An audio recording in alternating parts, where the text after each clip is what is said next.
Yo, Atlas speaking, and welcome to a brand new series on the channel. What if I was reincarnated into Naruto's body? Part 1. Synopsis: dying a pathetic death after living a pathetic life was definitely something. But finding myself in the body of Naruto Uzumaki right after the events of the Valley of the End was quite unsettling. I can't complain too much because Kami knows there are plenty of other characters that got way less plot armor, being the MC now and all. I was a little optimistic about the future. I wouldn't have signed up for this, but since I'm here, might as well get the job done. There are enemies to kill and plans to be disrupted. I'm going to tear the ninja world to pieces with this new Naruto. Anyways, with that being said, let the tale begin. Chapter 1, A Beginning. I found myself standing on water in what looked like a sewer. And I mean exactly that. I was literally standing on top of the water instead of in the water, and my surroundings looked like what I would expect from a sewer. Not that I'm all that familiar with one. I took a moment to look around.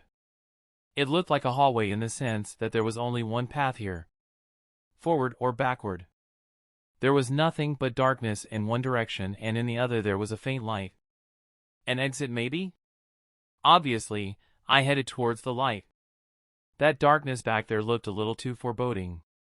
I went to take a step and then... memories. Foreign ones. A village where people use the rooftops like some type of highway. For huge heads carved out of stone. Growing up in an orphanage and then a small apartment. Going to the academy to be a ninja. Graduating. Forming a team. Going on missions. A snake. An invasion. Grandfather figure dying. Learning a technique. Returning with a new leader. A teammate going rogue. Chasing after him. A hand through my chest. Darkness. I come back to find myself on my knees. Still on top of the water, of course. And the sewer is still there. I get back onto my feet and look around again, but with a new perspective this time. I know where I am now. And I have a pretty good idea where that light is coming from. It's definitely not God. And I'm really glad this is a mindscape instead of a real sewer. Means that getting out of here is possible. But that would only be the start of my problems, wouldn't it?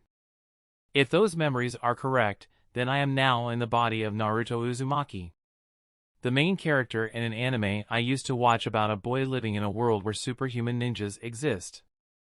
Long story short, some 700 episodes if you count the unimportant stuff. It's a dangerous setting where the weak are subjugated to the whims of the strong. Where with enough power or dedication, an individual can become a world-ending threat. The stakes just kept increasing as the story went on, from walking on water and spitting fireballs to launching attacks that can destroy cities. And now I'm in the thick of things as the lead. Did I mention that I personally don't like Naruto? Oh, I don't hate him. As a reserved individual, I don't think I could ever feel that emotional over a fictional character, but his character bugged me. Idiotic, loud, unskilled, bad taste in females, and just a bunch of other things. I do understand he was made to appeal to a broad audience and that the plot required certain things, but I still think he didn't live up to his full potential. Which is why I feel that this situation is a big case of karma. I always said that I could do better, and now here I am. Some being out there felt that I should put my money where my mouth is. And I have no choice except to do so because this is my life at stake here. Those memories were simply too vivid, if lacking in emotional attachment, to be passed off as my imagination going wild. No, I'm moving forward with the assumption that this whole transmigration deal is legitimate, and doing anything against my personal well-being is a big no-no. That also means following the original script is not a good idea. Aspiring to become Hokage while making friends everywhere I go is not a bad way to live, it's just not the best way to ensure I continue living. I can't limit my rate of progression to match the blonde. Too many events came about only because Naruto was who he was and because the creators wanted such to happen. I know very well I lack absurd levels of charisma and willpower, so my path has to reflect my own strengths. I want to serve, no, thrive, in this insane world. So there, goal established. How do I make it happen? Power. How do I get that? training and using what I have at my disposal. What do I have? The Uzumaki bloodline, which includes large chakra pools, longevity, and vitality. I'm also the container for a tailed beast, meaning more chakra, more vitality, and whatever unique traits it provides. I have shadow clones. Clones of me that retain memories when they disperse. An extremely useful tool which I plan to take advantage of. My outside knowledge is perhaps my greatest advantage. I can use that to guide my training and decision-making. All that is just me personally. I have access to resources like the library, other friendly ninjas, training grounds, and enemies in the future to test myself against. So even though I likely lost my plot armor, I have other things to rely on. Not going to say my goal is guaranteed, but it is also not impossible. Just have to put the effort in and not be afraid to get my hands dirty. If idiot Naruto could become one of the strongest in the anime, then I will aim for even better. I'll become the best in everything I can be. I'll get the power I need to live my own life. Or die trying. Goes. Eventually, I decided that I had stalled enough. Even though I probably could, I shouldn't stand here and wait until I regain consciousness. Who knows when I will be good enough at meditation to visit with Kurama again? Have to use this opportunity. As I trot along towards the light, I consider what I should say to him. I'm thinking the truth is the best option. Don't want to get caught lying. And he could become my partner someday. It is for the best that we are on the same wavelength going forward. Finally got to the end of the hallway. It leads into a huge chamber where the faint light was coming from. At one end is the gate with the seal on it. The light reaches into the jail somewhat but doesn't illuminate the whole thing. Pretty sure Kurama is in the darkness back there. I head to where I think a safe distance is and sit down. On top of the water.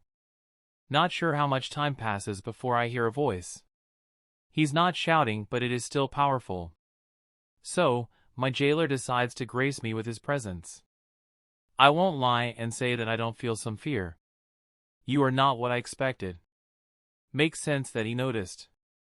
I do not consider myself to be Naruto, so my appearance reflects that in this mindscape.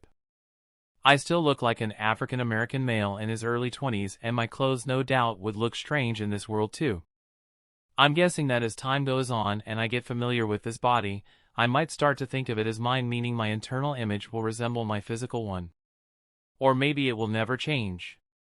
Don't have any experience with these type of situations. Hello, Kurama. Going with the plan of showing that I know more than I should. How do you know that name? Volume rose, but not quite a shout yet. He comes forward where I can see him. Glowing red eyes are what I see first. The rest of the head and body follow. A reddish-orange fox with 9 tails moving behind it. The ears look like that of a rabbit, and he has human-like hands attached to his front legs. Of course, he is also huge. He towers over me by a large margin. Don't know how big he is, but I think that his eyes are the size of a regular adult's body. With that last question, his aura started to press down on me. I don't have words to describe it, but it feels like gravity increased and my fight or flight instinct activated. If I had been standing, I probably would have been shaking and maybe collapsed. This is why I sat down to have this conversation. Even then, I have to take a few quick breaths and stabilize myself before I can respond. As you probably guessed, I am not Naruto. The best explanation is that I'm a dimensional traveler who happened to end up in this body. In my previous world, we had methods to look into various worlds. This one was one of many. Answering his question, and probably the following one. Another world. He mused. I know that there are other worlds out there. Father's mother was not from this one. But to think another visitor would end up before me, in my container's body no less. He didn't appear to be talking to me, more like thinking out loud, so I didn't say anything. He twitched, refocusing on me. What exactly have you seen of this world? And why are you in this body? Quite a bit, actually. The next while was spent relating what I had seen and remembered from the anime. The Akatsuki. Obito. Fourth Shinobi War. Madara, Kagaya, Black Zetsu. All the important stuff.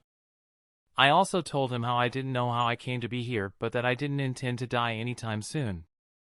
I have already given some thought to how I will take care of these problems, but I would like to have you as a partner. So, you desire my power as well? I won't lie and say no. You and I working together would put us in a position to avoid some of the worst events that might come about. I admit. And beyond that, I need someone to talk to candidly. You just heard my story of where I come from and what this world meant to me, and although you may not fully believe me just yet, it has some crazy implications. That goes without saying. He stared. Exactly. All these people around me, Naruto's friends and such, I can't tell them this. Well, I could, but the consequences could be grave. Maybe deadly if they learn I'm not him. I really don't want to test just how strong this body's bonds are with a bunch of trained killers. So seeing how I would be hard-pressed to keep this from you, I would like to have you as a willing partner. Someone to talk to and strategize with. Someone with whom I could put the mask aside. So what do you say? Kurama just looks at me for a moment before speaking. You are correct, your story is quite overwhelming. I need time to reflect. He turned around to go back to the shadows of the cell. I heard his voice one last time before he fully disappeared. I'll summon you when I have decided. I remained sitting there. It wasn't a yes, but it also wasn't a no. I probably wouldn't have had an immediate response either. Back to planning for the future. Improvement. After putting the belt on, I got started. Sprinting until I dropped, variations of push-ups and sit-ups, squats, lunges, planks. I pushed the famous Uzumaki stamina to the limit. Needless to say, I could feel every bit of those extra 15 kilos before I called it quits for that day. Periodically I would create a different set of 30 clones when all the ones doing chakra control exercises ran out of chakra and dispersed. The clones in the library also dispersed sometime that afternoon after open hours passed. They were nice enough to come find and warn me before they sent over their memories. The sensation of receiving memories felt odd but not uncomfortable. I suddenly knew stuff that I didn't have to waste time learning. Truly, shadow clones are the best. Except for the weekends during which I rested, the time I had before leaving was spent in that fashion. Wake up. Eat breakfast. 5 clones to the library. 30 on control. Spend the morning working on accuracy with kunai and shuriken and then physical workout. Have lunch. Practice taijutsu based from academy books and memories. Practice ninjutsu and absorb memories from the library clones. Dinner. Watch television and relax. Meditate while lying in bed. The weekends were used to acclimate and keep up appearances with the people Naruto was friendly with. Not going to lie, it was hard. Going from a civilian in 21st century America to basically a child soldier? Drastic change. At times, it was an honest struggle to keep going. This was the case mainly with the physical training, as I never had to push myself this hard back on Earth. But I had to do so now. Having a strong, capable body and later on excellent taijutsu skills was the foundation for my goal of being S-rank by the time the war starts. Beyond that, thoughts of what awaited me if I wasn't strong enough served as potent motivators. Therefore, I pushed myself and the results can speak for themselves. I progressed up to level 4 with the weights. My accuracy with kunai and shuriken improved. Chakra control skyrocketed, and with that so did proficiency with the Rasengan, substitution, and body flicker. The main ninjutsu that I focused on. I picked up all the chakra theory that was available to me in the library. Advanced control exercises that I couldn't use yet but would be beneficial later. Shinobi tactics, plants and poisons, etiquette. Anything that I believed could be useful. That being said, I noticed a lack of fuinjutsu material. Guess they didn't want untrusted amateurs messing around with seals. Common sense, I guess. Anyways. It was a productive month. As the exterior would suggest, the Hokage's office is actually circular. Walls made of some type of earth with a number of large windows across from the entrance that provide a good view of the village. Along with the few portraits, the only other thing of note is the desk placed in front of the windows. A simple desk that wouldn't look too out of place in a classroom back home. Comes with a stack of books and paperwork as well. All in all, smaller and less decorated than what I would expect out of the personal workplace of a powerful leader. Standing behind and to the left of the desk is Shizune. Dark hair with eyes to match them, fair complexion, and wearing her dark blue kimono with white trimming. White obi around her midsection. Attractive young lady. The only thing detracting from her appearance is the pig in her arms. Fortunately for me, it doesn't stink. At least not from back here. My soon-to-be sole companion, besides Kurama, for the next few years is standing off to the side leaning against the wall with his arms crossed. Dressed in his typical green and red outfit and physically bigger than most people Naruto has seen, he draws the eye. Especially with that white hair and the red birthmarks on his face. Makes me wonder how people get those. I know the Inuzuka clan all have some type of marking on their faces, but so did Rin and obviously Jiraiya. Were they just born with them? And what happens with white hair and aging? Does it start graying? Does it stop being spiky? So many questions. Anime creators, explain. And finally, the lady in charge. The legendary Sakura herself. Tsunade Senju. Last of her clan. Best Mednin alive. Biggest bust this side of the universe. When I was first introduced to her character, I just applauded the anime for including another attractive female in the cast.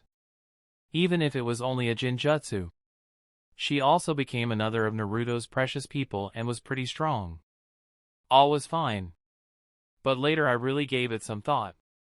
This was a person who left the village, for personal reasons, and spent the next decade or so drinking and gambling away money she didn't possess. And then all of a sudden, she comes back and is placed as the leader of a militaristic village. Didn't make much sense to me, but I realized that there really weren't better options. No one in Minato's, nor Kakashi's generation was strong enough, had the right disposition, and supported enough to be Hokage. That left the two loyal sanin as the options, and since Jiraiya was there to plead his case, he was able to throw Tsunade under the bus. Throw her to the wolves. Actually, no buses in this place. It worked out for the best from what I saw.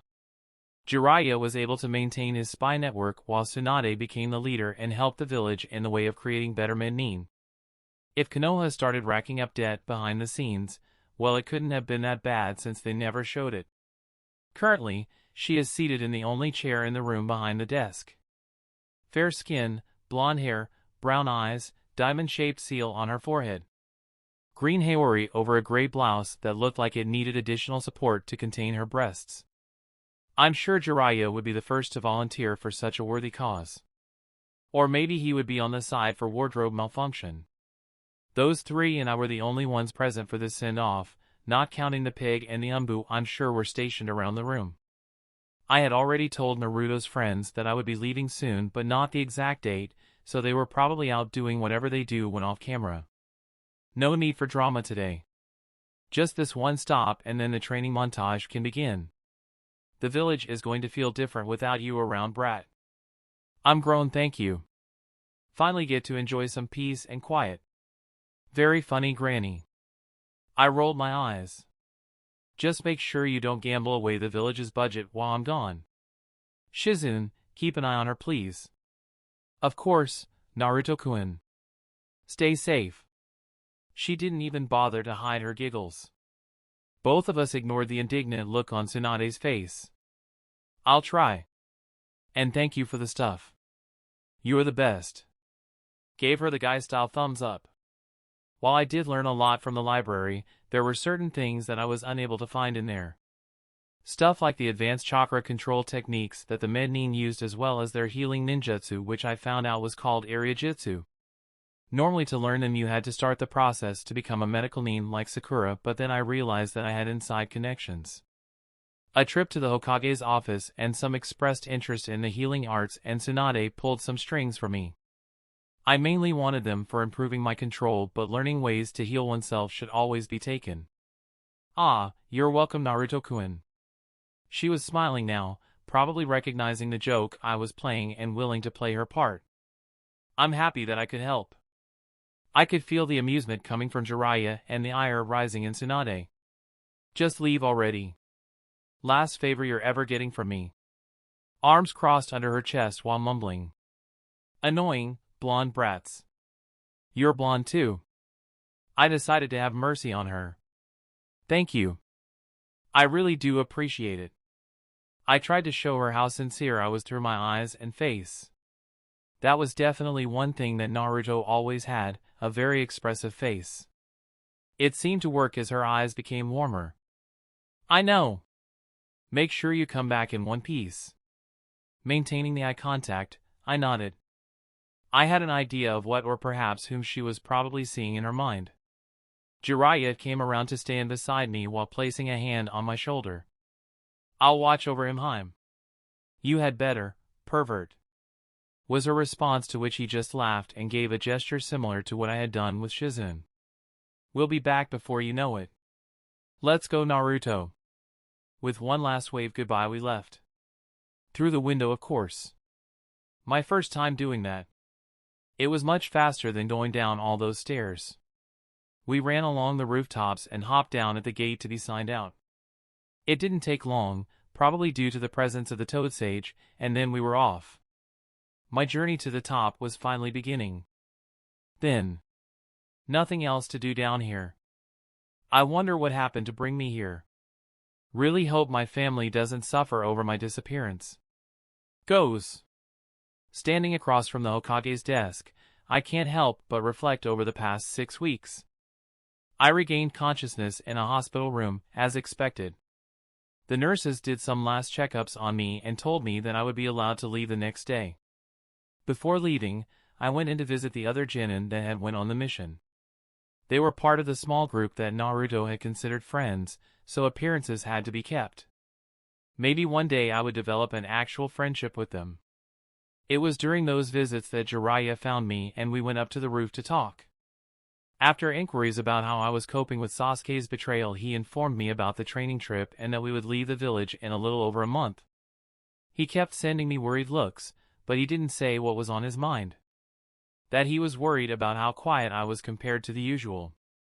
Since he didn't bring it up, I didn't say anything either, let him come to his own conclusions. That was probably the best time for me to have been inserted into the script. Being born as Naruto and actually living in the hostile village would not have been fun for multiple reasons.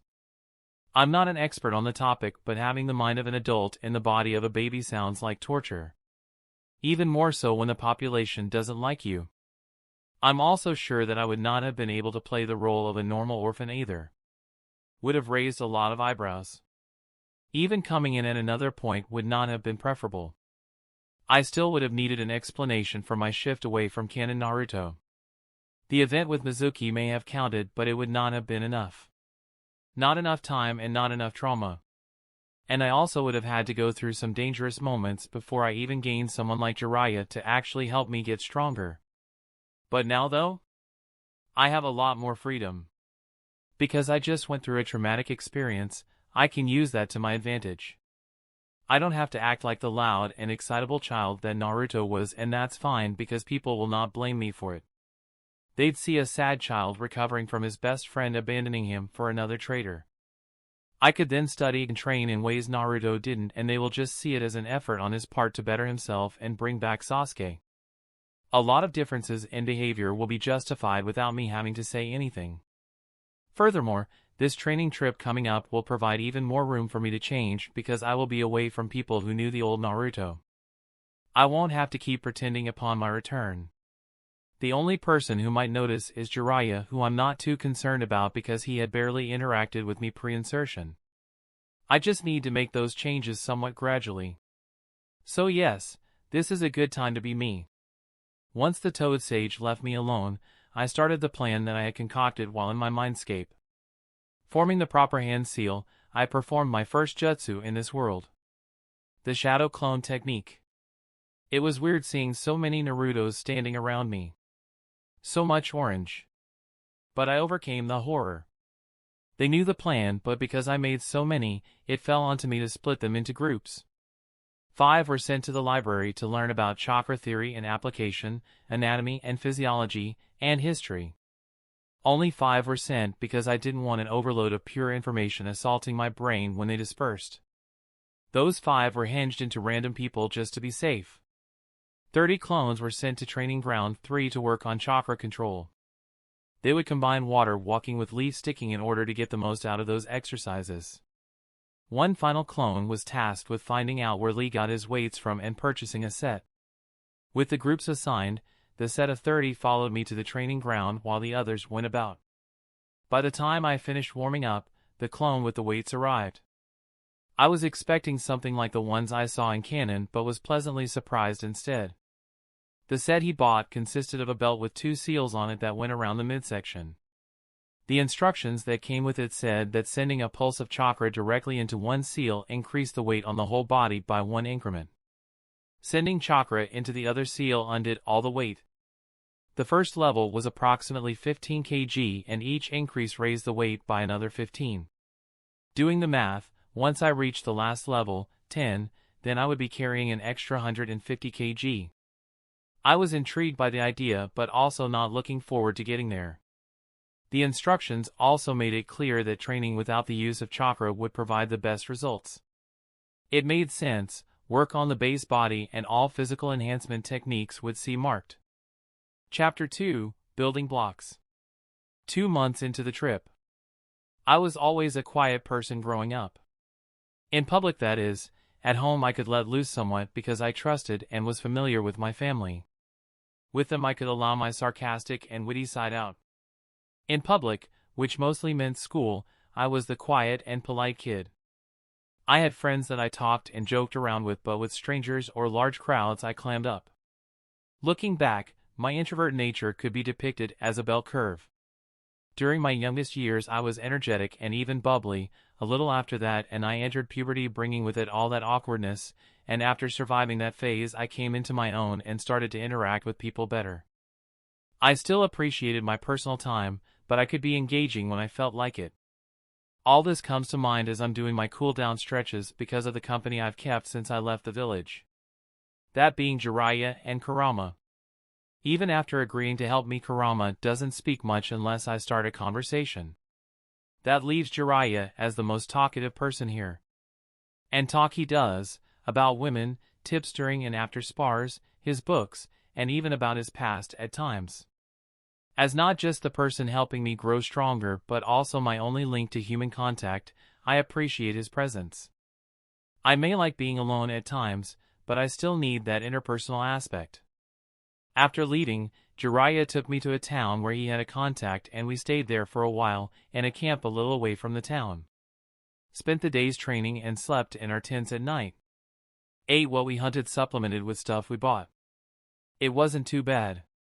Our daily routine, at least for me, consisted of waking up early for physical training and practicing with throwing weapons until noon. After that I would take off the weights and spar with Jiraiya. Soon I plan to throw in some variations into those spars, but at the moment we just focus on taijutsu.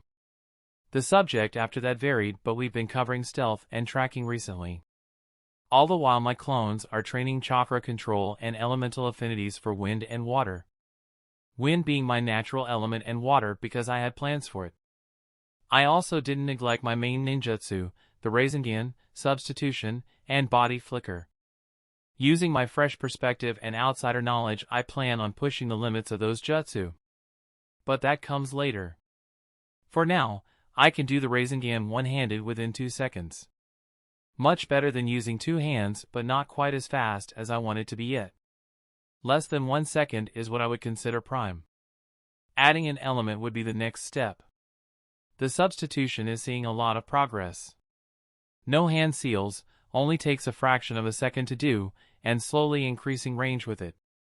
My clones are the best mediums for the jutsu, with them being the same proportions and having my chakra, and I can replace myself with one almost 20 meters away.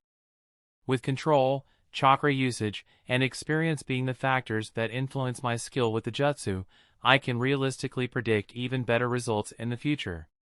It's going to be one hell of a get-out-of-jail-free card. The body flicker has provided less results, but I have ideas in mind. Stuff like increasing the range, speed at which I can use it, and even using that boost in speed for other purposes besides travel. But that won't become a reality anytime soon. Chakra sensing is an odd experience. It's like using a sense that you didn't grow up with, so then you didn't have any idea how to interpret what you were picking up. Like a blind man suddenly seeing a shirt and not knowing which color to call it unless someone tells him. Using my knowledge of submarines or bats, I visualized detecting chakra as a sonar device.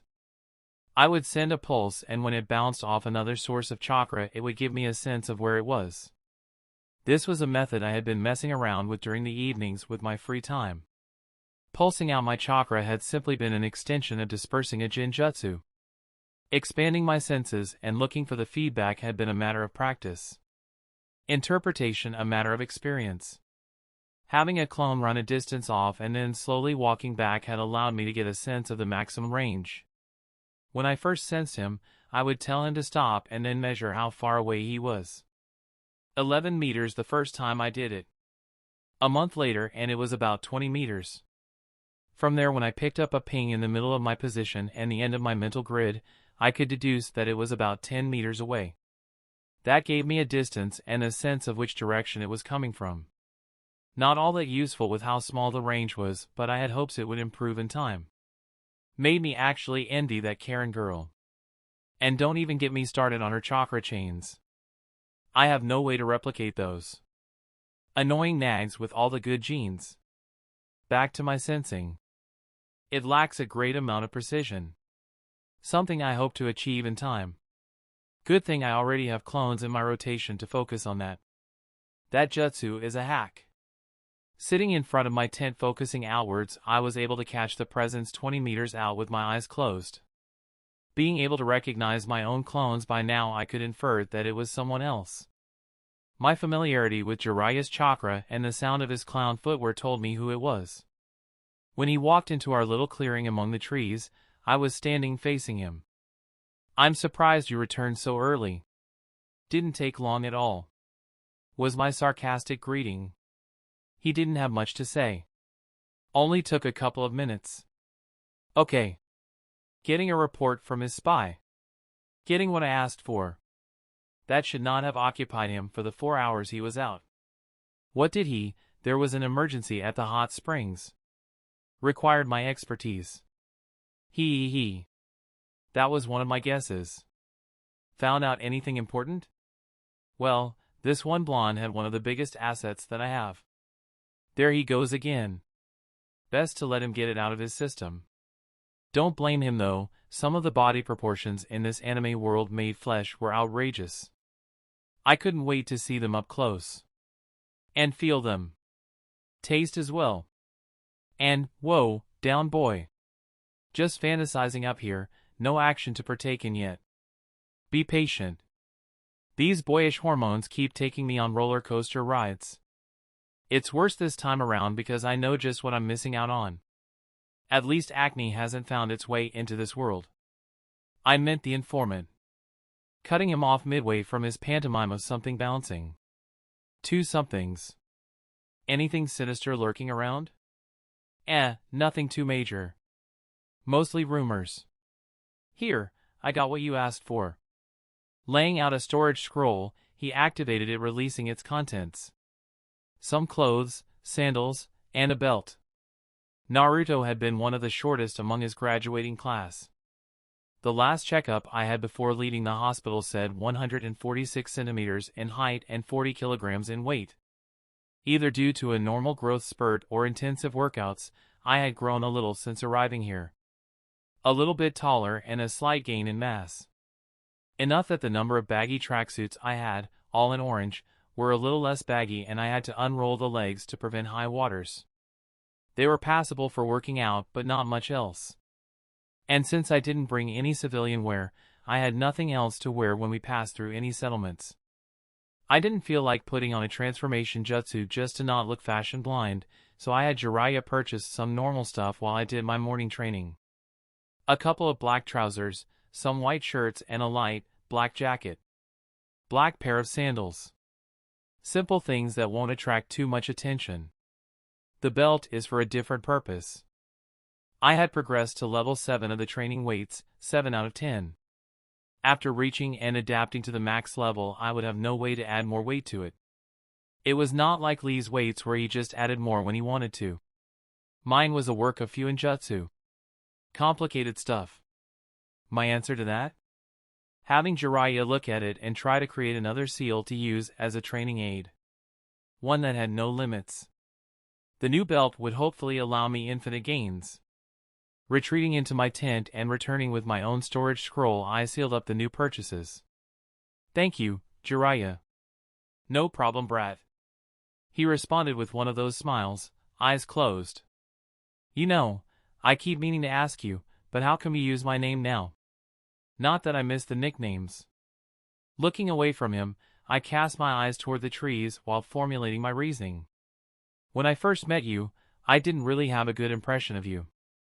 You acted all weird, and that was after knocking out the guy who was supposed to teach me.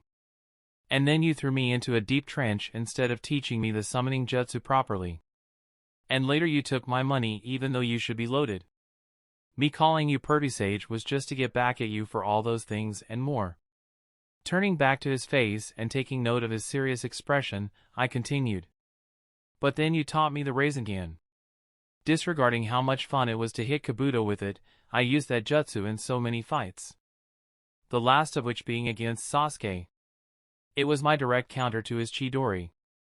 So, although I ended up losing, I can honestly say the Rasengan is what kept me in that fight and what kept me alive. In a way, you saved my life. Calling you by name is the least I could do to give you the recognition you deserve. While I'm at it, I would also like to say thank you for all you've taught me so far. Maintaining eye contact as we were, I was able to see the emotions flick across his face. From seriousness, to slight smile, and then a genuine smile. When he finally spoke, I could hear a little extra in his voice. You're welcome, Naruto. We stood there for a moment before he placed a hand on my shoulder. Hey, you still want to get started on learning Fuinjutsu? Of course, I was just waiting on you. That's so?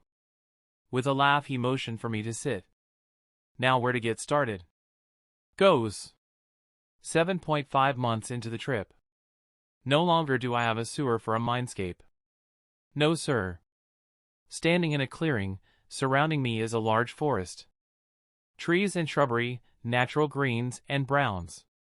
Healthy looking. On one end of the forest is a cave leading underground. A huge one at that.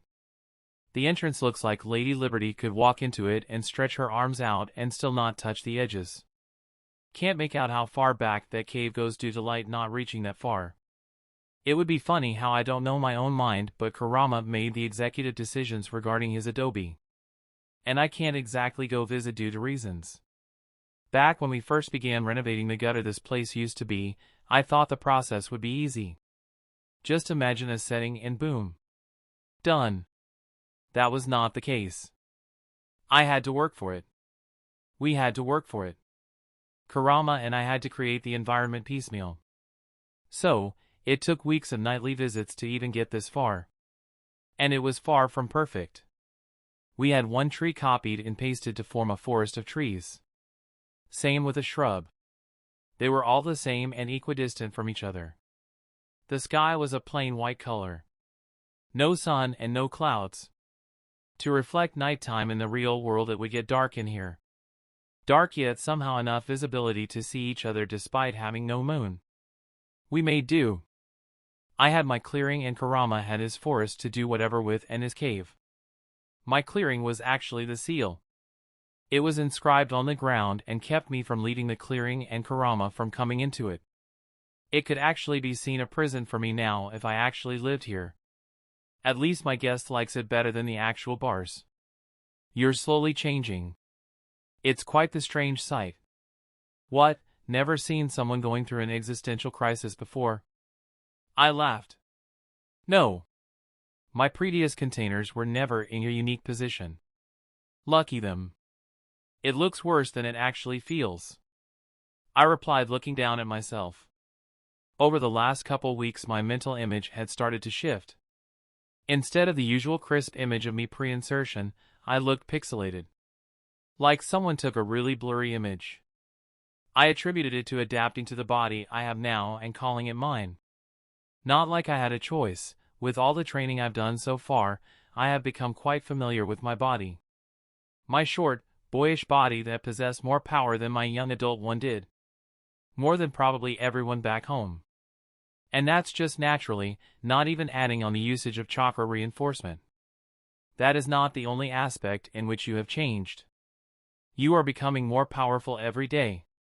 He smiled with a mouthful of sharp teeth. Combine that with my power and we shall annihilate that wretched Uchiha. You already know I'm down for that. What do you think of the arrow step? Give it a name that makes sense. It also has no destructive power. Complete the elemental Rasengan you told me about and perhaps you might impress me. Huffed Kurama. It's not meant to be destructive.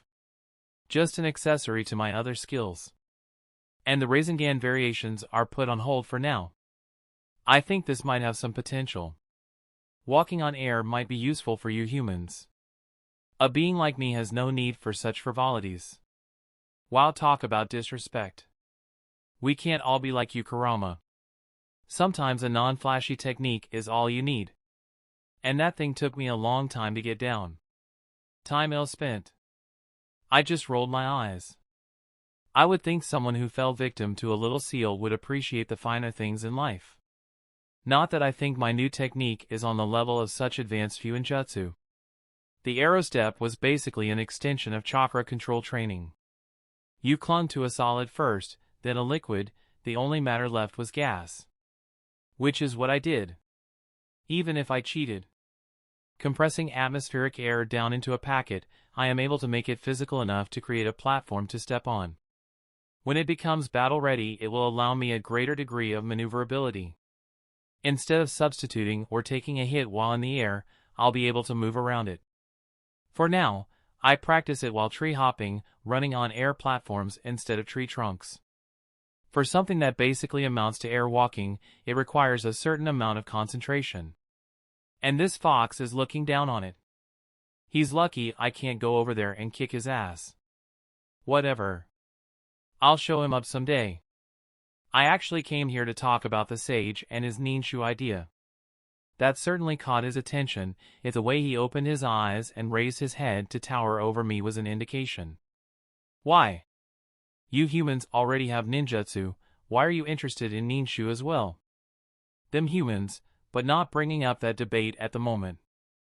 Honestly, I think it could be useful. From what I remember, Ninshu was meant to connect people and allow them to understand each other, right? After giving it some thought, I think it probably allows some degree of sensing emotions. Similar to your negative emotion sensing. But more versatile. You're correct on the first part. And that is an interesting inference regarding my ability. But you still haven't truly explained your interest. You already know you will get that ability when we merge. I do know that. But we won't be able to merge for a while yet, and you can only sense negative emotions. I admit that in this world full of backstabbing, deceit, and conspiracies that your ability is really useful, but not all emotions are negative.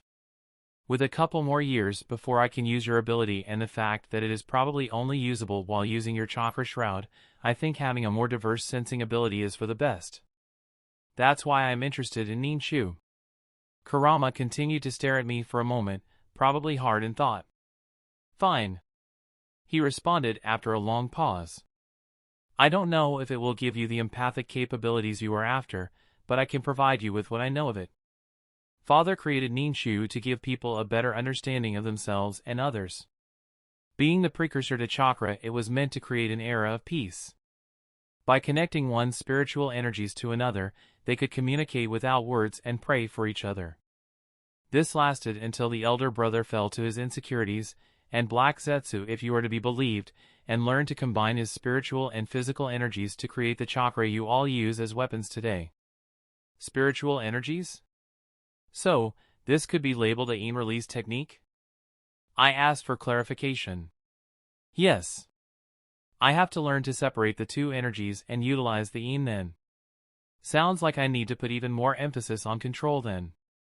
Maybe break out that scroll Tsunade gave me. And more clones. Meditation too. I thought out loud, volume dropping as I got lost in my mind. Yes, you do that. Later. I have questions about our last conversation. You said your people don't have any chakra or such. How did they manage to explore the seas and even space like they did? And how did they sustain such a large population? Guess I can worry about in-release later. Well, they created these technologies. Goes. 1 year into the trip. Using our locked forearms to propel myself away from my opponent, I mold my chakra. Upon landing a dozen meters away, I unleash it. A bullet of compressed air covering the distance in fractions of a second. Speeding to the side, he dodges it and returns fire with actual fire. I reply with a water bullet. Using the steam screen that ensues, multiple clones pop into existence with all but 4 transforming into kunai that fall into my hands. Leading one clone to spring the trap, 3 accompany me into the air using arrow step. He is usually good at suppressing his presence, but here in this fight where I already had a bead on him, I felt his chakra split into 2 with the smaller pool going dim and almost escaping my radar. But I'm Naruto Uzumaki, the king of using clones. This move wouldn't catch me off guard this close. 2 hands shooting out from beneath my clone proved me correct. They barely had time to grasp his legs before a ball of air destroyed them. Standing on my platform, I saw the arms lose form. Mud clone. Sensing his current location, I send a brace of kunai at him after covering them with air chakra. My clones take off after that to engage in CQC with me trailing behind. Coming out of the quickly dissipating cloud of steam, I see him surrounded by reflected metal. A small cut on his right sleeve and a pair of kunai in hand. Eyes narrow upon seeing my clones, but allows them to approach, which they do after arming themselves. What follows next is a fast-paced exchange of sharp weapons sparking against each other and clones dispersing. They get a few nicks in, a credit to their skill, speed, and teamwork, but he gets them all in the end. Even the ones that dropped their transformations and attacked him from his blind spots. Seeing my chance as he finishes off the last clone, I speed forward, unleashing a roundhouse kick which he blocks with crossed arms. As he goes skidding back, I push off with a backflip into the air where I use another arrow step to send myself at him again. This time the punch passes over his previous block and strikes his face, sending his already off-balance form flying. Compressing and vibrating chakra, my feet had scarcely touched the ground before I was firing the next jutsu. A water bullet, one with a twist. Still in motion, flying backward, physically dodging was not an option. He could either counterattack with a jutsu or take the hit. He chose to substitute. The piece of wood cracking and letting off steam as the scalding water hit it proves that he chose wisely. Ignoring that, I slowly gazed around the clearing, sending off radar pulses. Getting a ping to my left, I turned that way to see a blur coming my way. I could sense more than see the chakra primed on his left hand. A seal. Probably a chakra restricting one. Past encounters make me aware that I would be a sitting duck if that hit me on exposed skin. Acting quickly, I reached out to my element around me and infused it with my chakra, making it explode outwards and then reeling it in and twisting it while leaping upwards. The burst of wind slowing his charge while the twister that formed wrenched him off his feet or tried to before he used chakra to cling to the ground. While the dirt and leaves that the wind brought up left him temporarily blinded, I used the wind to rise off the ground and stand atop the small tornado. Funneling chakra to keep the twister raging, I began to fire air bullets at him. Seeing this, he started sliding around on the ground as if it were ice in evasive maneuvers. A moment later, he brought a hand seal to his mouth. Recognizing the tiger seal, I sent the twister his way while expelling wind-attuned chakra from the Tenketsu points in my hands and feet, taking off like a discount Iron Man as fast as possible. Even then, I felt the mixing and combustion of air and fire behind me. Finally reaching a safe distance, I cut the flow of chakra and instead form a platform beneath me. Less chakra exhaustive.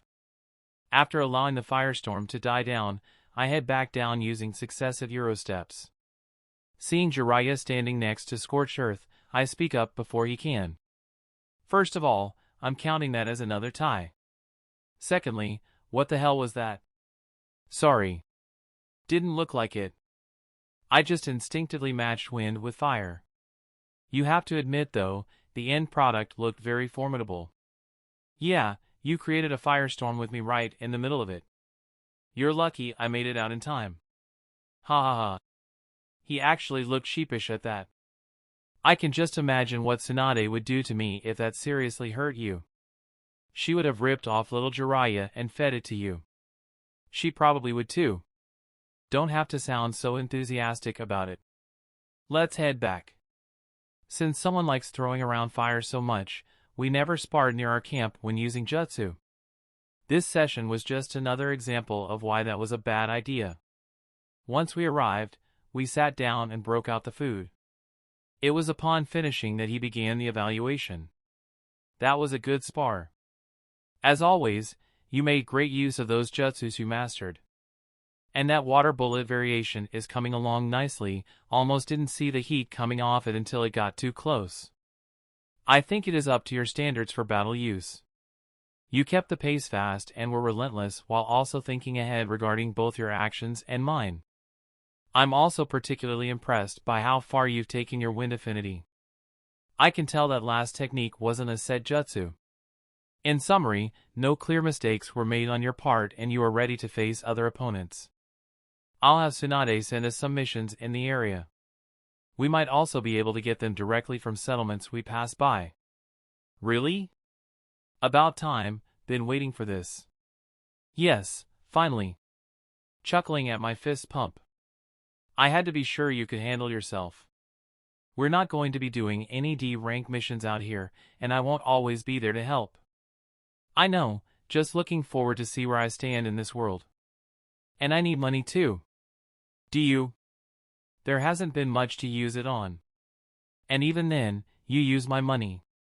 He deadpanned. I wave that aside, you're filthy rich. I've seen your writing contract. Besides, I need money to buy new clothes. A set of armor and some other things. Planning on moving out of that dingy apartment when we return too. Armor you say? What kind? I'm thinking just a chest plate. Maybe some arm guards. I have some ideas for the latter. I still have my armor from the Shinobi War. But although you're pretty tall for your age, I was older and bigger when I was fitted for them. They won't fit you. Jiraiya shrugged apologetically. That's fine. I want my own after all. I have a contact that is pretty good with that sort of thing. We'll go to him to get your armor. Cool. Now if we're done here, it's Friday afternoon, meaning my rest period starts now. I'll throw on my civilian clothes and we can go into town. To the hot springs we go. Hee. Serious Jiraiya is no longer among us. In this dangerous world full of psychopaths, weird hair colors, and even weirder people, there is one thing that makes it bearable. No, it's not the above-average looking women. I still haven't been able to appreciate that properly. The best thing they have here is the hot springs. Natural pools of water heated by the earth itself, possessing minerals that soothe the body and mind. As an Uzumaki and then further compounded by being a Jinchuriki, I heal faster than other people. After a day of working out and shredding muscle fibers, food and a good night's sleep is all I need to bounce back stronger than the day before. A bonus that I've made great use of. At 14 years old, 154 centimeters tall, and cut, defined muscles throughout my whole body, I was quite the sight. And as the routine spars with Jiraiya have shown, it wasn't just for appearances. Self-appreciation aside, I didn't have to come to the springs for rejuvenation. Not like those other people. I came here because I can still enjoy it as the warm water tickles at my body. I found it to be calming. It was also a good location for test subjects. After developing and practicing release empathy for months, I got pretty good with it. With myself as the first subject, I analyzed the readings from what it said I was feeling and matched it with an emotion. Hard to put into words, but different emotions had a different color, for lack of a better word. Making myself think of different topics gave me a list of the most frequent emotions: sadness, happiness, anger, and etc. But even my own emotions got complicated at times, which left me with slight color variations that felt like a certain emotion but not quite. For those I just rounded. After having that for a foundation, I took it into the real world. It helped me flesh out the technique further. I saw what it looked like when people were feeling a mixture of 2 or more emotions. How fast some people could shift between emotions. How the readings showed intense emotions. The minute changes when a con was selling their lies. After testing single targets, I moved on to groups. Instead of focusing onto one source, I allowed my senses to simply spread out around me. Empathy was similar yet mostly different compared to my chakra radar. It had a quarter of the maximum range and it didn't pulse, it simply flowed outwards until it reached the limit. The drawback of letting it out that far was the information became less specific. I could sense overall emotions of those in range instead of the little fluctuations. Which is what I was doing now while lazing about in the water. The hot springs were small enough, so I got a good reading from everyone present. From the other side of the partition, on the female side, content was the main emotion. In there was curiosity and a little envy. Maybe some interesting gossip was being shared amongst them. The envy was likely from comparing bodies. Not everyone could be blessed the same, I guess. From the few guys on this side, I felt mostly content. In Jiraiya's case, crouching on the wall under his chameleon jutsu while peeping, I got content, surprisingly little lust, and a lot of excitement. Dude was probably getting some inspiration for his next book or something. They're pretty well written for basically smut. Letting everyone else fade into the background, I sunk deeper into the water. Soon I would be putting what I'd learned to the test. I had faith in myself, but I couldn't help but worry about the outcome. Over the past year and change, I had focused on getting my strength and speed to their limits. Practiced with throwing weapons and using them in melee. Drilled my taijutsu. Mastered jutsu that could be done swiftly and without hand seals. And then in spars with Jiraiya I had combined everything into the style of combat that I wanted to have. Striking fast, striking hard, and being efficient. Attacking from blind spots when I can and bringing my overwhelming power to bear when stealth wasn't possible. It was that same efficiency that I feared the outcome of. There would no doubt be killing involved. Matter of fact, I would probably be introduced to it as fast as possible and it would be the right decision to make. Better to get the first death out of the way in a somewhat safe environment rather than at a critical time. Practical. But was I ready? Ready to take a life? You're not ready. Oh, hadn't realized I was broadcasting my thoughts like that. But I believe you will get through it and overcome it. From what I've seen of your character, when something happens you adapt. You were brought here leaving everything you knew behind yet you did not crumble. You took the situation and made the best of it. If you can do that back then you will do so again. You may not be ready, you may even stumble after the act, but you will persevere and come out stronger. That is what I believe. Sitting up straight in the hot water, I nodded. That's right. This was always going to happen. Just going to be another hurdle in our path. Just have to take it with my head high and deal with the consequences. Thank you, Kurama. For strengthening my will. Someone had to. I promised myself I would get stronger. This is simply part of that process. I can do this. I can do this and come out stronger. I will do this. I need to. Chapter 3, Forging Steel. 1 year into the trip. I was right. My first assignment is bandit cleanup. The mission itself did not come from the Hokage. The town council gave it to us when we went to offer our services to them the next day. In fact, they were more than happy to do so. After getting the needed information I could see why. The target was a small tribe of bandits. Tribe because they were a functional, cohesive bunch that moved around the area doing hit and runs. Strike here, steal resources, and then move on. The fact that they didn't stay in place and had no confirmed kills is probably what allowed them to continue operating until now. It simply wasn't worth the money it would have taken to hire a team of ninjas to deal with them. And it would have taken ninjas to complete this mission because they had 2 of their own in the tribe. Likely low-level chunin from their description. Hence their agreement to hire us.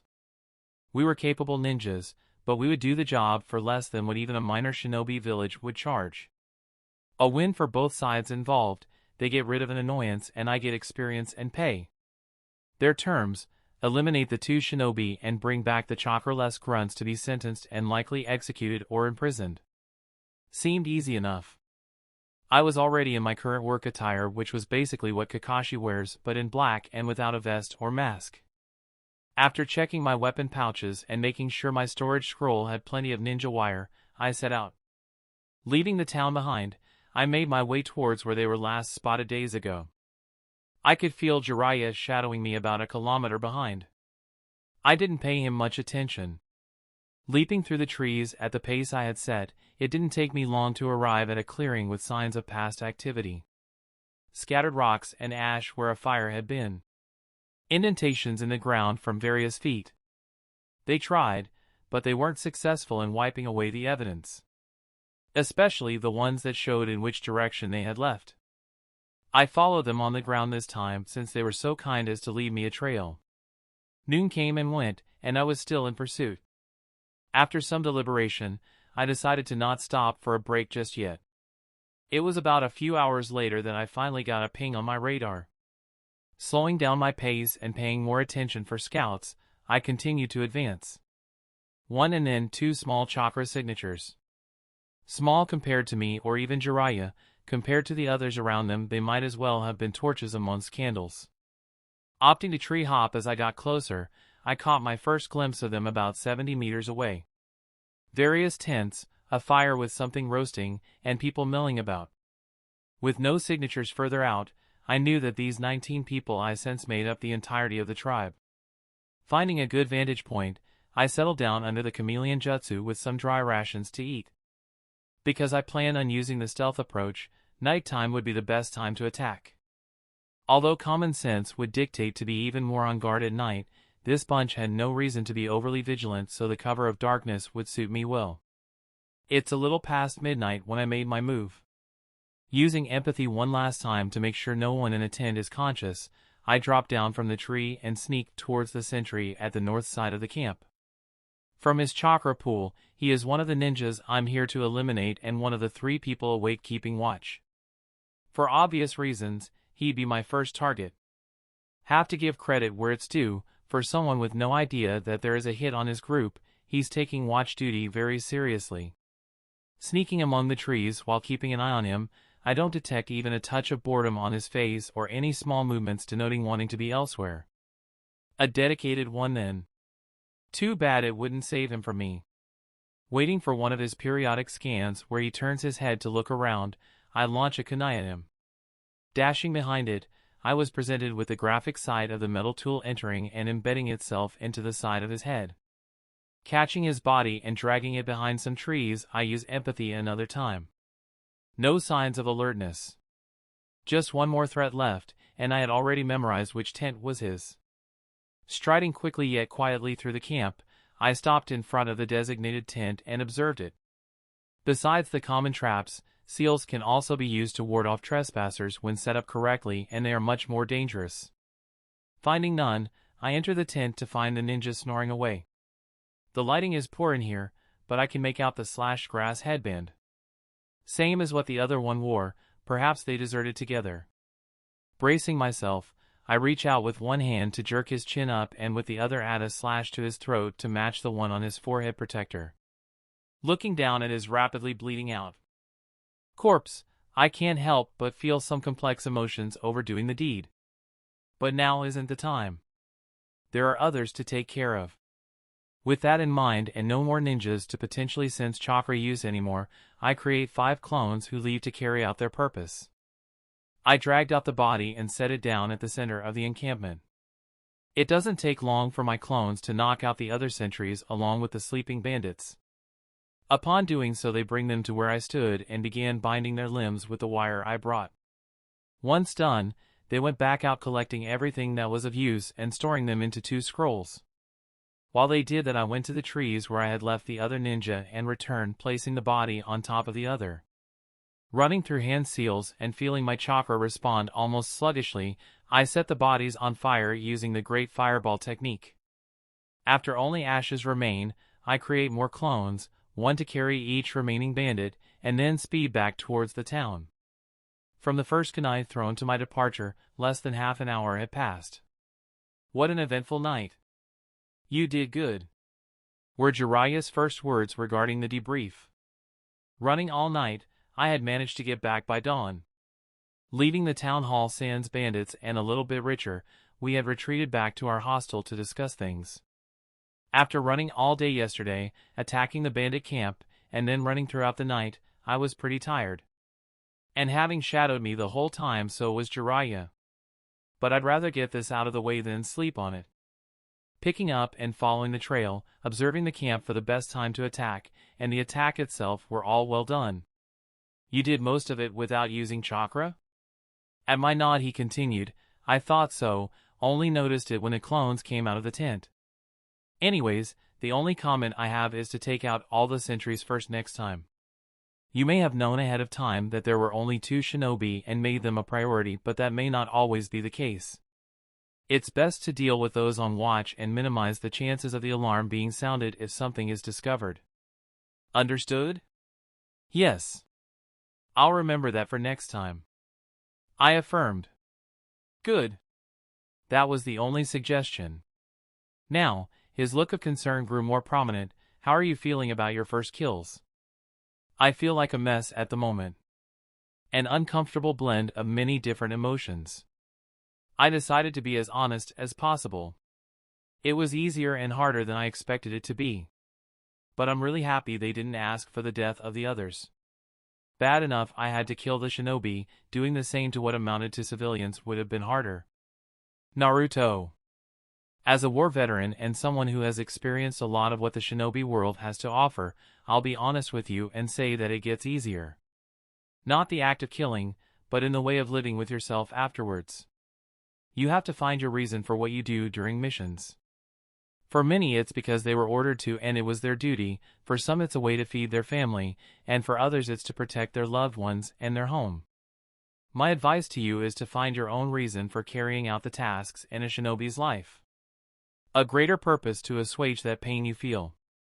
Recognize that each life you take is precious, but that each violent act can play a part in the creation of something better. Do you understand what I'm asking of you? I find myself staring in shock and even some awe at these words. They're surprisingly eloquent compared to other stuff that I've heard Jiraiya say. But it's not a bad philosophy to live to. One that I would do well to take as my own. Not finding the right words at the moment, all I could do was nod. Do that, and I promise that you will be all right. One more thing, would you say that mission was hard? At the shake of my head in the negative, he continued, as expected. I accepted this one to allow you your first experience in taking a life, not to test your combative abilities. I know that you could take on dozens of ninjas of that level easily even if you hadn't caught them unaware. No, your real test will be more challenging. I will work with Tsunade to assign you an A-ranked missing nin and you will find and defeat him. Understood? I do. I confirmed. This was a pretty big leap, but not one that I didn't think I was ready for. It might be my first real fight against someone that wasn't Jiraiya. I say might because I didn't plan on attacking anyone face to face unless I had to. I'm a ninja, it's what we do. No need for stupid banter or letting them figure out how to beat me in a drawn-out altercation. We will see how this missing nin fares. I haven't picked one yet, so until then we will continue with our normal routine. Think that's all. I'm going to rest for a little bit, and I think you should do the same.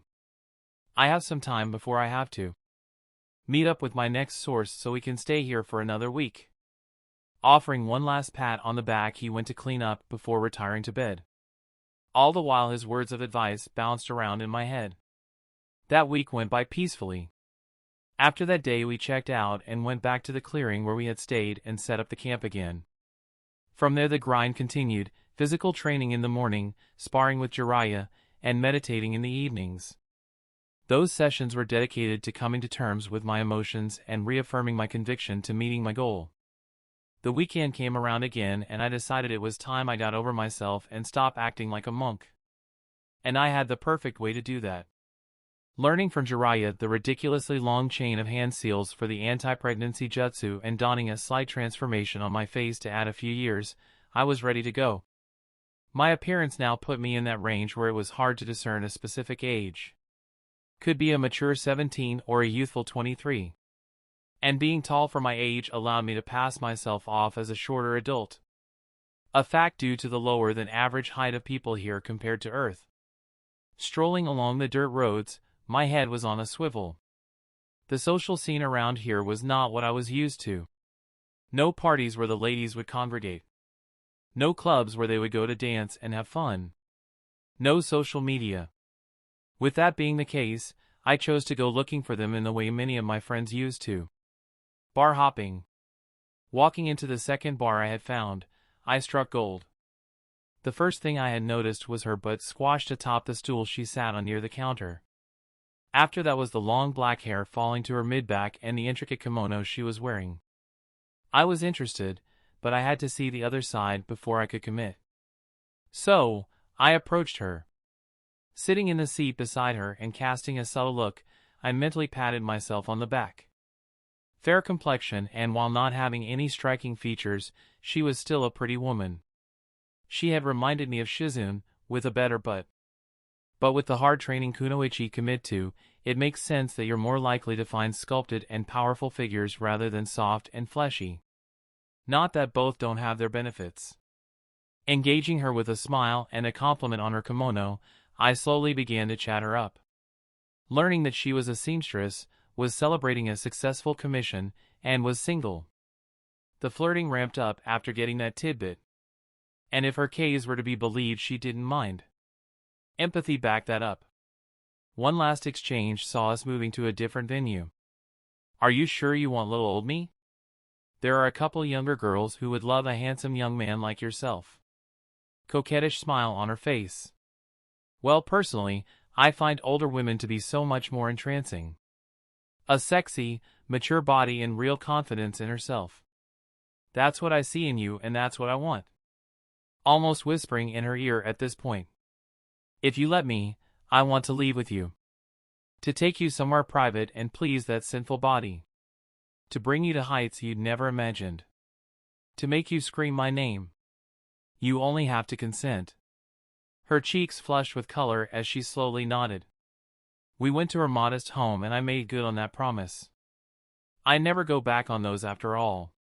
Now finding myself laying in bed with her cuddled to my side still asleep, I was satisfied. Different body in a different world, but the pleasures of sex remained a reliable constant. Although, I don't think I'll experience it too often. This experience shows it's possible to satisfy my bodily urges while on this trip, but since we're not always around civilization, there will be times where I have to tough it out. Just another form of training, I guess. After this trip is over and I've dealt with the Akatsuki, I can look into starting a relationship of some type. Praying for fortitude because I don't plan on starting anything with anyone in the leaf without first talking to Hinata. Seeing how I'm already using duty as an excuse to push it off, it's going to be a long time before that conversation and a long while without. It is what it is. One might think I don't owe anything to Hinata since we never made any promises or even talked about her feelings, but I would feel horrible otherwise. Sleeping with women during the trip is one thing, going back and doing the same where she would be forced to bear with it is another. I'm not going to play the fool, so there is no way to act ignorant of her crush on me without looking and feeling like some kind of jerk. Or a short-sighted teenager. So, don't know what it is I'm going to say, but we have to clear the air somehow. And who knows, maybe starting over as actual friends might lead to something between us. Feeling a shift in the form beside me, I drop that trail of thought and make sure to reapply the transformation. Keeping it up while being busy was hard enough, maintaining the technique while sleeping was impossible. Speaking of jutsu, I think a special thanks should go to the creator of the jutsu I used. If I was back home, I would have had to use a whole box of condoms just during the one night. While here they don't have such protections. The only methods I know of to prevent accidental pregnancy was some tea leaf that women could take at the beginning of their cycle and the jutsu. The jutsu had a version for females and a longer one for males. But I think 34 hand seals is an okay trade to having sex bareback. Turning and running my hand over the curve of her hips, I placed a kiss on her forehead. Good morning, Yua. Good morning to you too, Naruto-kun. She smiled. How are you feeling on the start of such a beautiful day? Great. Had fun last night, I wouldn't say no to a repeat. Is that what you wanted to hear? She asked with a laugh. Can't a man wonder about the health of his lover? I genuinely care. I replied with mock indignation. I know what you were after. And lover, am I? Yup. I know you love what we did last night. Someone sure seems confident. She challenged. I know where I stand. And if I didn't, your reactions would have clued me in. I responded with a wink, to which she playfully slapped my shoulder. So, what do you have planned for today? I have to open the store soon. Probably in another hour or so. She said, glancing out at the rising sun. Right, you mentioned that. Hey, do you mind if I hang around and look at your products? Of course not, I would love to show you my wares. But you have to buy something though. I'll do one better, I replied, I want to arrange a commission. Really? She moved around to place her back against the headboard. The new position causing her chest to be exposed to the air, and of course my eyes fixed onto her girls. She only smirked. You would trust me with a commission before seeing if I was worth it? Why not? Sitting up and giving her my attention. Above her neck this time. Based off that kimono you wore yesterday, you have serious skill. And I want to make use of them. Well, thank you, it's my passion in life. So, what are you looking for? She inquired. A cloak. Mainly black with some red thrown in. Should go down to about my knees. I can draw it up later if that would help. I offered.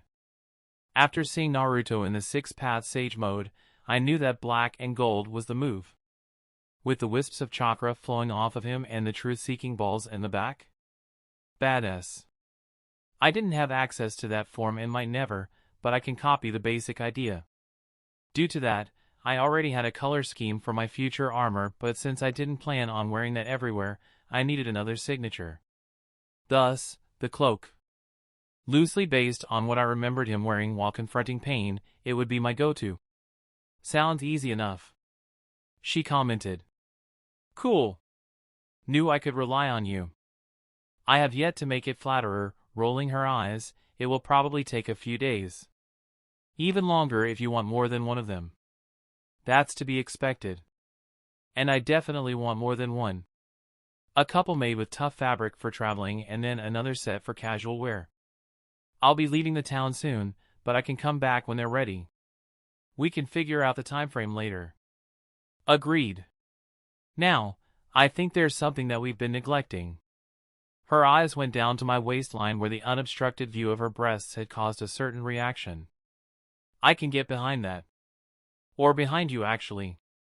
I affirmed with a grin.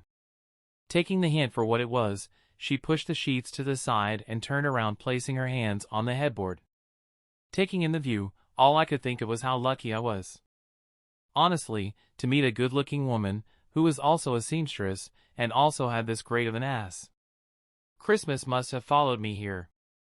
What are you waiting for? She asked while giving a little wiggle.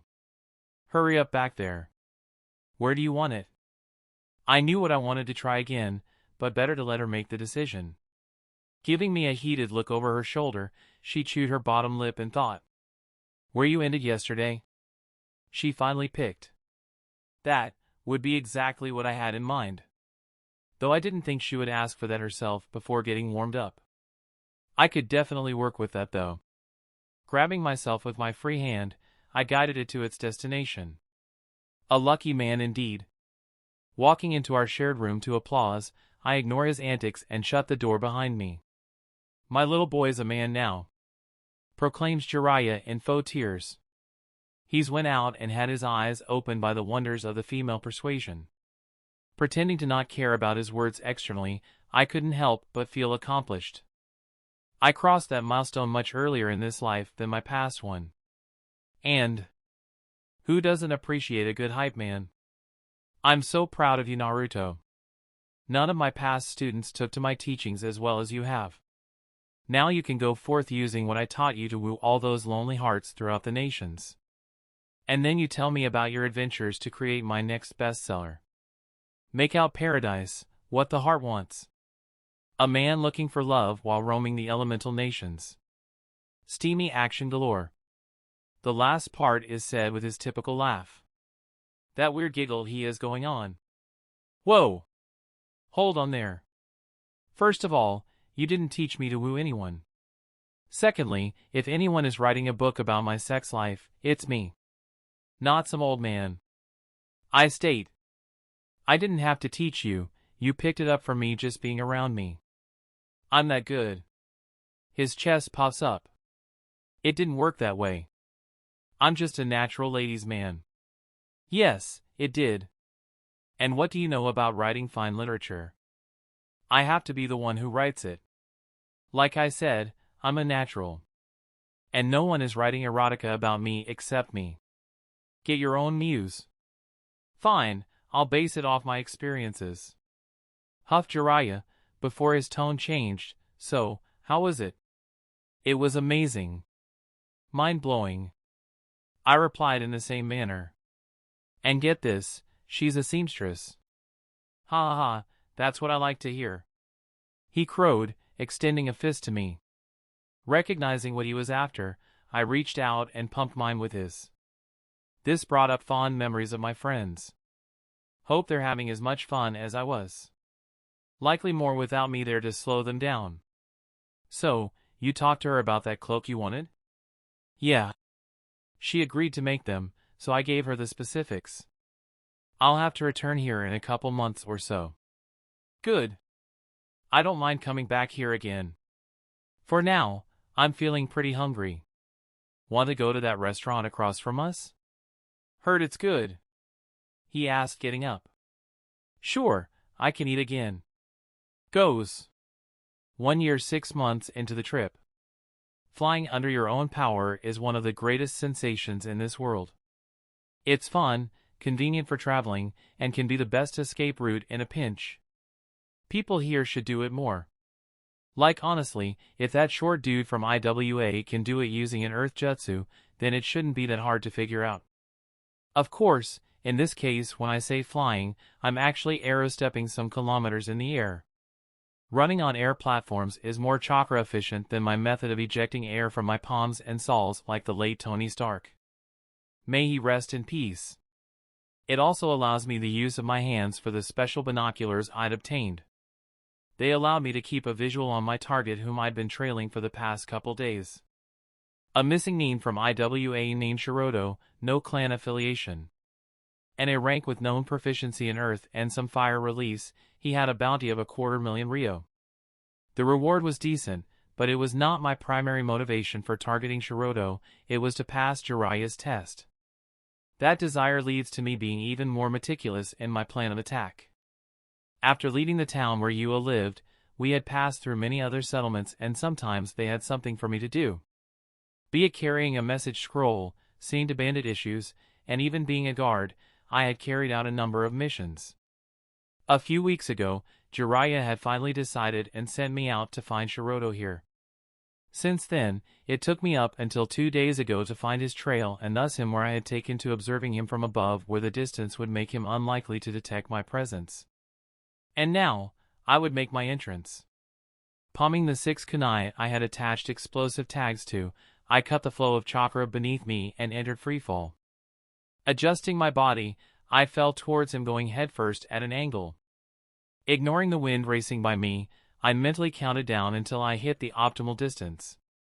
Launching the kunai while leveling out of my descent, I watched the weapons fly toward the rogue ninja. They were not on course to hit him, but that hadn't been my intention in the first place. As soon as they had flown into position around him, I triggered the specially made tags. Boom! Standing firmly outside of the blast radius, I waited patiently for him to reveal himself. His chakra presence was easy to discern even inside the dust and smoke, despite how muted it had become. It would seem that he was attempting to play dead. The foreign chakra trying to enter my pathways was further proof. Enough. Flexing my chakra and sending out a gust of air, I dispersed both the Jinjutsu and the smoke cloud. The explosive tags I had used were more akin to pressure grenades than anything else. Sure, it still had the combustion as expected, but the most dangerous aspect of it was the sheer force it packed. Enough to rupture blood vessels and harm internal organs in a shinobi if caught unaware.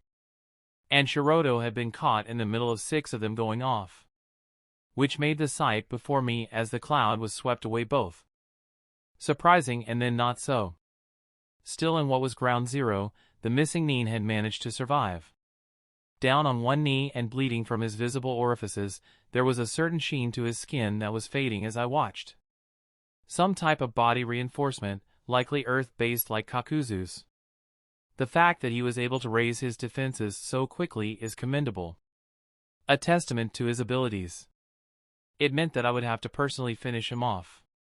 Guess I would be getting that fight after all. I dashed towards him while molding chakra for a hot water bullet. Seeing me approach, he slammed his palms on the ground after running through some seals, raising an earth wall. Launching my jutsu, I leapt into the air and above the wall using consecutive arrow steps which put him in my sight again. Forming a giant Rasengan, I propelled myself off an air platform at him. He jumped away at the last second, causing me to impact the ground, leaving a crater and flying debris. Ignoring that, I body flickered behind his flying body and caught him with a roundhouse to the back, sending him crashing through his earth wall.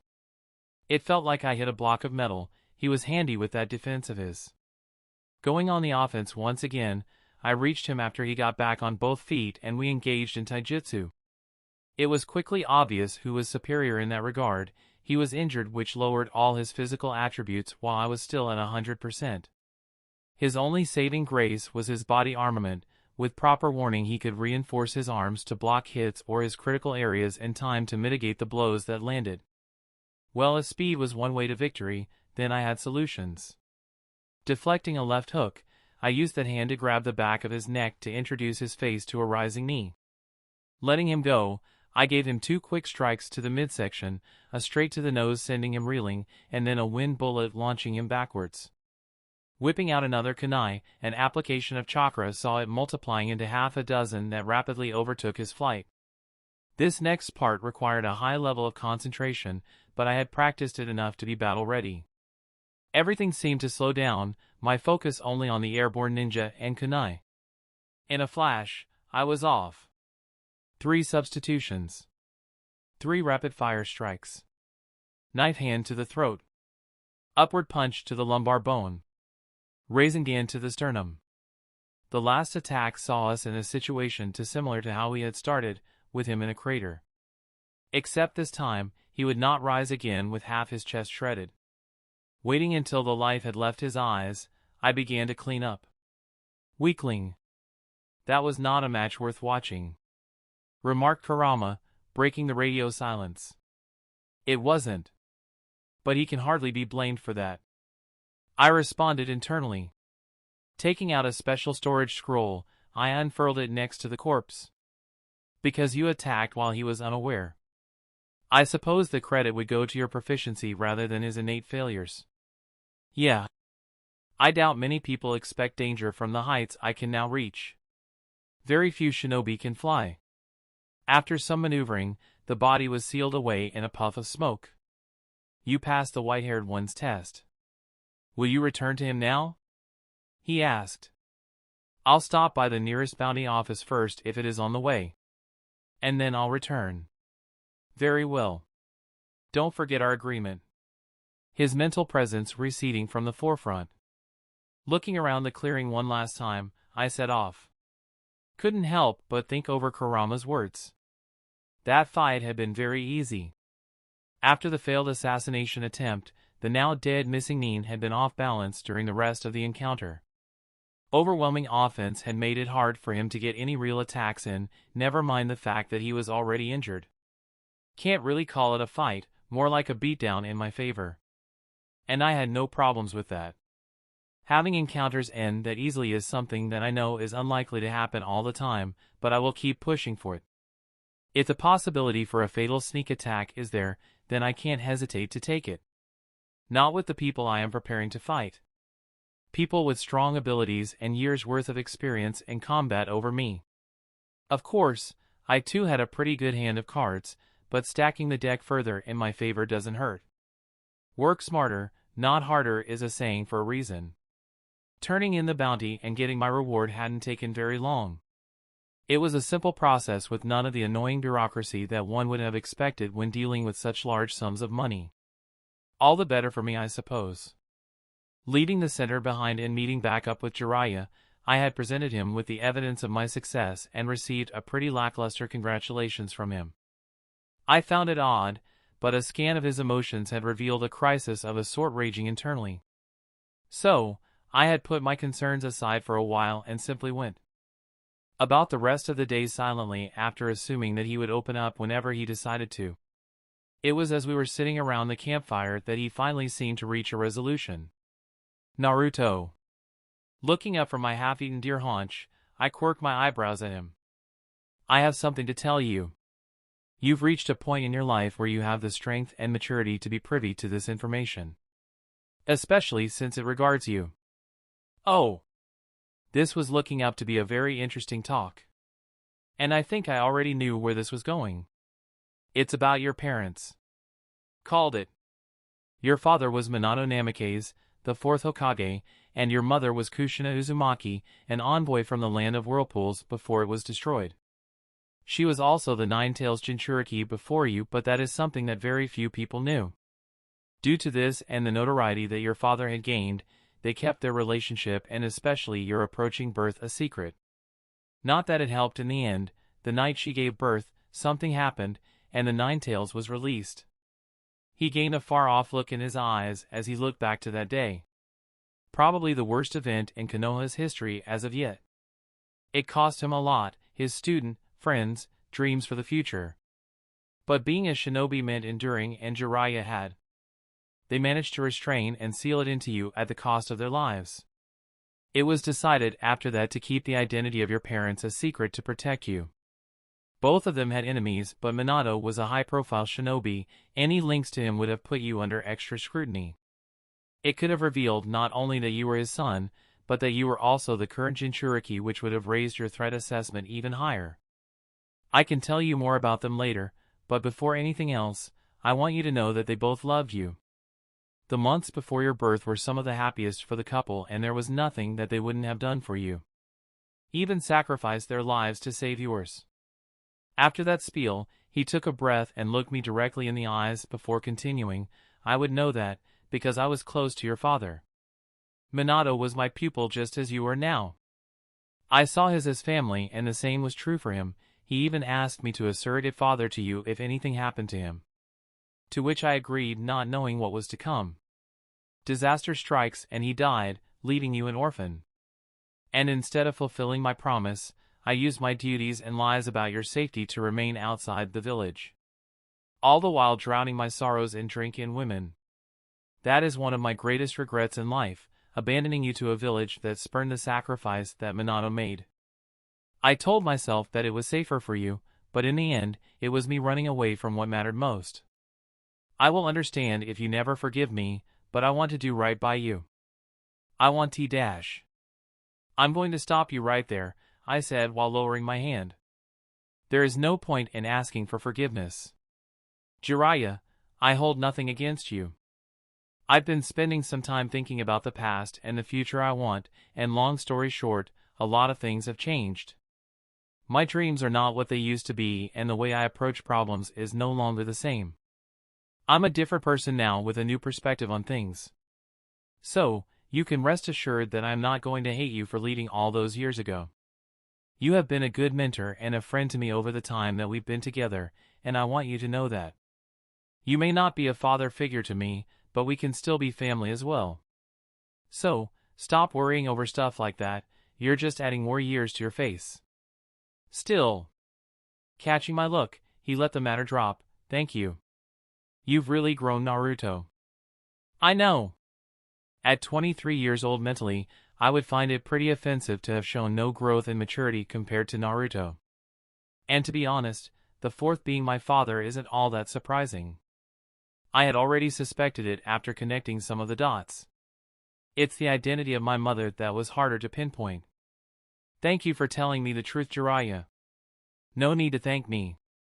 You had a right to that information, and as soon as you were ready, I had no justification for concealing it. And like I said, I knew both of them and can tell you more about their personal lives if you wish. I nodded. I'll take you up on that in the future. After getting that confession of his chest, Jiraiya seemed to have found his appetite again. I really hoped he took my words to heart. Putting my feelings into words had never been my strong point, but a man has to try his best sometimes. Jiraiya had quickly become a close friend to me. All the time spent traveling, training, and just conversing together had elevated him to bro status in my eyes. Making sure he doesn't get killed by pain and finding love in Tsunade were two things that I hoped my presence here would fix. Dude deserved at least that much. Remembering Kurama's last comment, or order basically, I broke the comfortable silence between us. Hey, I plan to start training with the Ninetails chakra soon. I said. You finally made up your mind? I remember you saying you wanted to prepare before you messed with that. What can I do to help? He replied. After some suggestions about using Kurama's chakra, I had told him I wanted to train my body and mind beforehand to lower the risks of me going out of control. He had accepted my reasoning back then and hadn't brought it up again. Hopefully you can provide me with the key to unlock the seal. I've looked at it and it appears to have limits in place to prevent me from drawing out too much chakra. I could break them myself, but I figured there was probably a safer method, hence a key. There is a key, but do you really have to unlock it fully? He seemed somewhat hesitant while responding. I had planned to loosen it when you started training, but only a little bit. I don't think going that far so fast is safe. I can handle it. Trust me, I wouldn't suggest so otherwise. Seeing his reluctance dimming, I sweetened the deal, and I don't plan to do it just yet, just wanted to give you advance warning and time to prepare the key if you had it. I was thinking of doing it at the end of this year. Should give me a good amount of time to adapt to it before returning to the village. After deliberating for a while, Jiraiya sighed. Fine. We can do it then. That should give me more than enough time to arrange some precautions. Cool. Soon. Chapter 4, Unleash the QB. 2 years into the trip. Chakra is a powerful thing with diverse abilities. It is defined as a mixture of physical and spiritual energy that everyone possesses. Some people have their chakra system unlocked while most do not. Those who don't are essentially relegated to the bottom of the food chain. In terms of personal power, that is, some of the most influential people in this world are the daimyos and none are chakra users currently. But their power lies in their wealth and authority. Nothing compared to those who found their chakra systems and brought that energy to the forefront. Unlocking it for personal usage. That is where the real power lies, enhanced physical abilities both passively and active, clinging to surfaces, a wide range of ninjutsu and jinjutsu. The basic stuff available to every user. Aside from that are abilities gained through mutations of the body and chakra like dojutsus and bloodline limits. But despite the techniques blocked off by genetics or clans guarding them religiously, there are even more that anyone with the requisite chakra control and quantity can use. Some people are fine with specializing in just a few while others go above and beyond. Hiruzen Sarutobi once held the title of God of Shinobi due to his mastery of the shinobi arts, including all 5 of the elemental affinities and all public jutsus from the Hidden Leaf. Kakashi Hatake is called the Copy Ninja for having used his Sharingan to copy over 1,000 jutsu. Orochimaru of the Sanin is famed for having jutsus from all the main elements as well as several forbidden jutsus. Just those 3 are great examples of what one can achieve with the right mindset and tool in the case of Kakashi. I happen to have both. I want to learn all the techniques I can, and with shadow clones, I can do that faster than most people. Of course, I know that jutsus aren't the end-all be-all in combat. My style, for example, relies on the speed and power of my taijutsu complemented by ninjutsu I've trained to be hand-seal-free and ninja tools. Why bother standing around matching jutsu for jutsu if I don't have to? That mindset is further compounded by the fact that someday I'll be able to go Super Saiyan and end fights before they start with one serious punch. And I already saw what higher levels of taijutsu can accomplish from the Madara vs. Guy fight. But I also know that it is better to have something and not need it than to have the need but not the means. There are times when ninjutsu can be quite useful, like defending a stationary object or person. Or perhaps when range is necessary. Or as a method of crowd control. Completely logical reasoning. The fact that I want to be able to use all of the 5 elements and perhaps learn to combine them in the future is just an afterthought. Long story short, the last several months had been spent training my lightning, fire, and earth affinities to an adequate level to make better use of the techniques that Jiraiya taught me. Those elements had not been mastered by any means, but that training was paying dividends in chakra economy and proficiency. I may have a lot of chakra available to me, but that is no reason to settle for simply overloading jutsus to make them stronger. Leaving that to my clones, I had personally seen to something more impressive, completing the Rasengan. Twice over, since I already had 2 highly trained affinities. The wind variant took me almost no time, only a couple weeks. Which admittedly felt like a while compared to the seemingly short time period in which canon Naruto managed to make his. I'd like to think that creating the final product with the wind blades and also turning it into a ranged technique made up for it. And that was without natural energy stabilizing it for me. Once that box had been checked, I moved on to the water-based Rasengan, in which I had put quite a bit of thought. Water is an essential in life. From plants to animals, it sustains us all. We would all die without it. But it can also be deadly in its own right. Nature itself presents us with displacements of large volumes of water which can then lead to tsunamis. High and powerful waves that ripple out from the point of disturbance and are capable of devastating property damage and death to living creatures. In my world, man learned to harness water in the form of firefighter hoses and water hydrants. Anyone who's seen these can attest to the power that they contain. As for this universe? Well, water jutsus are created and learned for a reason. What these examples have in common are the large amounts of water needed along with the high velocities. My idea for achieving that was simple: create a hollow Rasengan and then fill it with water chakra. That compressed water would then wreak havoc after the shell containing it collapsed. Seemed like a logical thought process. Of course, before even attempting it, a method of delivery had to be chosen. Keeping up with the current theme, if one truly amounts to such, I went with range. But unlike the Rasengan, I had no intentions of throwing it. Tailed beasts don't throw their attacks, they either launch them as balls or consumed and then fire them as a beam. I had no intention of swallowing my Rasengan, but firing it from my hand should be possible. So, I backtracked and learned to launch a normal Rasengan before getting back to the new technique. Starting off with the exterior of a Rasengan, I had poured water chakra into it. I envisioned it like a whirlpool, with all the energy seeping in and then funneling into one point at the center. After forcing in what had to be a full 1% of my chakra, I was left with a super dense Rasengan the size of a baseball. A light blue ball of mass destruction if the new crater in the middle of the forest was any indication. I would remember that scene forever. Standing half a kilometer above the ground, arm tense as the technique was pointed downward. The slight recoil as it was launched and the sound of impact as it hit the forest floor a fraction of a second later. The roar as the condensed water was allowed free into every direction. Trees and shrubs alike swept away. Me dropping down to stand in the middle of the muddy crater that might someday be a large pond. The realization that the new jutsu would be a force to be reckoned with. Something that could reshape the land around it. The following months had been spent fine-tuning it. Although it would likely be the start or finishing move of a fight, the time spent building it up was too much. That was improved along with creating estimates of how much chakra had to go in to get desired outcomes. I made a point not to cause too much damage, but sacrifices had to be made. I'm sure the wildlife would appreciate the new bodies of water. Sitting in front of me is a small scroll. One with the new storage seal that I had designed and relied on Jiraiya to make a reality. After using storage scrolls for so long and seeing how useful they were, I had gotten curious. With the use of Fuinjutsu, people were able to essentially create pocket dimensions that could hold things ranging from simple to complex depending on the design. With a scroll as the medium, the seal acted as a door to that space whenever chakra was applied.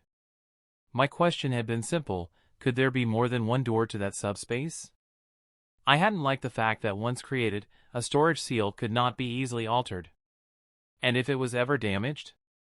Then the contents inside that scroll would be lost forever. That was something most people did not know about storage scrolls, the fact that you don't actually put things into the scroll but instead you anchor a portion of space onto the scroll and then create an entrance and exit to it. The medium, mostly scrolls, determines how big the space will be and what exactly it can hold. The seal plays a part in that too, but the medium is more critical. An example would be how people are used to hold the tailed beasts rather than a scroll. Not only does it not make sense to put one there where it would have little use, but the paper simply couldn't do the job for something of that size and complexity. And Jinchuriki also exemplify how the medium doesn't hold the contents itself. Cutting open my stomach wouldn't reveal Kurama because he isn't in me in that sense, but rather a subspace. Going back to the anchor part, a damaged seal no longer works for that function.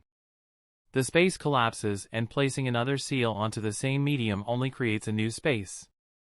The original is lost. But if there were two doors to that space, one could be destroyed without effectively losing the contents. Crisis averted.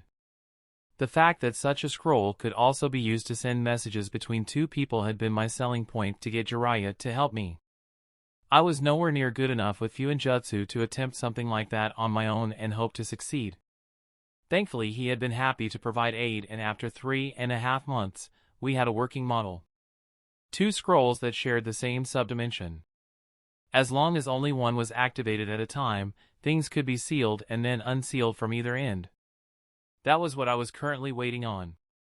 Jiraiya had my scroll's counterpart and would be sending me a signal after his preparations had been made. We would be unlocking the seal today, and rather than do it here, he had enlisted the toads to help, and thus the procedure would take place at Mount Myoboku. He had told me of his plans this morning, and I had told him to go ahead and just give me a warning before having me reverse summoned. We would be spending quite some time there, meaning I had to go procure groceries to last me the duration of my stay. Eating bugs was not something I ever wanted to experience. Movement coming from the scroll grabbed my attention. Part of the seal had activated for a few seconds and then went inert again, meaning that someone had activated the twin scroll. Prodding it with a finger and giving it some chakra, a small piece of paper was expelled. In 30. J. Looks like he was ready. Picking up the scroll and raising to my feet, I wondered what it would feel like being reverse summoned. Perhaps something like the substitution jutsu. As long as you prepared yourself, the transition wasn't all that unpleasant. The scenery suddenly changed. The sky was no longer just white clouds on a blue background. Instead, there seemed to be slight aspects of pink and yellow added on. It was simply so vibrant. The vegetation shifted to mainly tall blades of grass and mushrooms. Those were also full of exotic colors that would have screamed toxic back home. Honestly, I wouldn't be surprised if someone described this scene as part of their drug-induced hallucination. I always imagined being high would look like this. Minus all the toad paraphernalia. In front of me was a waterfall, made from toad oil rather than water, leading to a fountain in the form of a toad with oil coming out of its mouth. To my sides were numerous statues which I knew to be once living creatures who fell victim to natural energy. Hopefully Jiraiya didn't meet the same end while trying to perfect his sage mode. And on the ground in an indented circle, lied what Jiraiya came here to prepare, and another reminder that facing sealmasters on their own turf was usually very foolish. I could make out several things from the seal matrix: a barrier around the boundary of the circle, various parts to drain chakra from whatever was inside the vicinity, paralysis aspects, and more. It likely took forever to link so many functions into one coherent seal. Which I approve of. It meant he definitely wasn't playing around with the seal this time. While I had been appraising the area, the two toads there had been doing the same to me. You're right, Jiraiya boy, he looks so much like Minato-chan. Like a clone of him.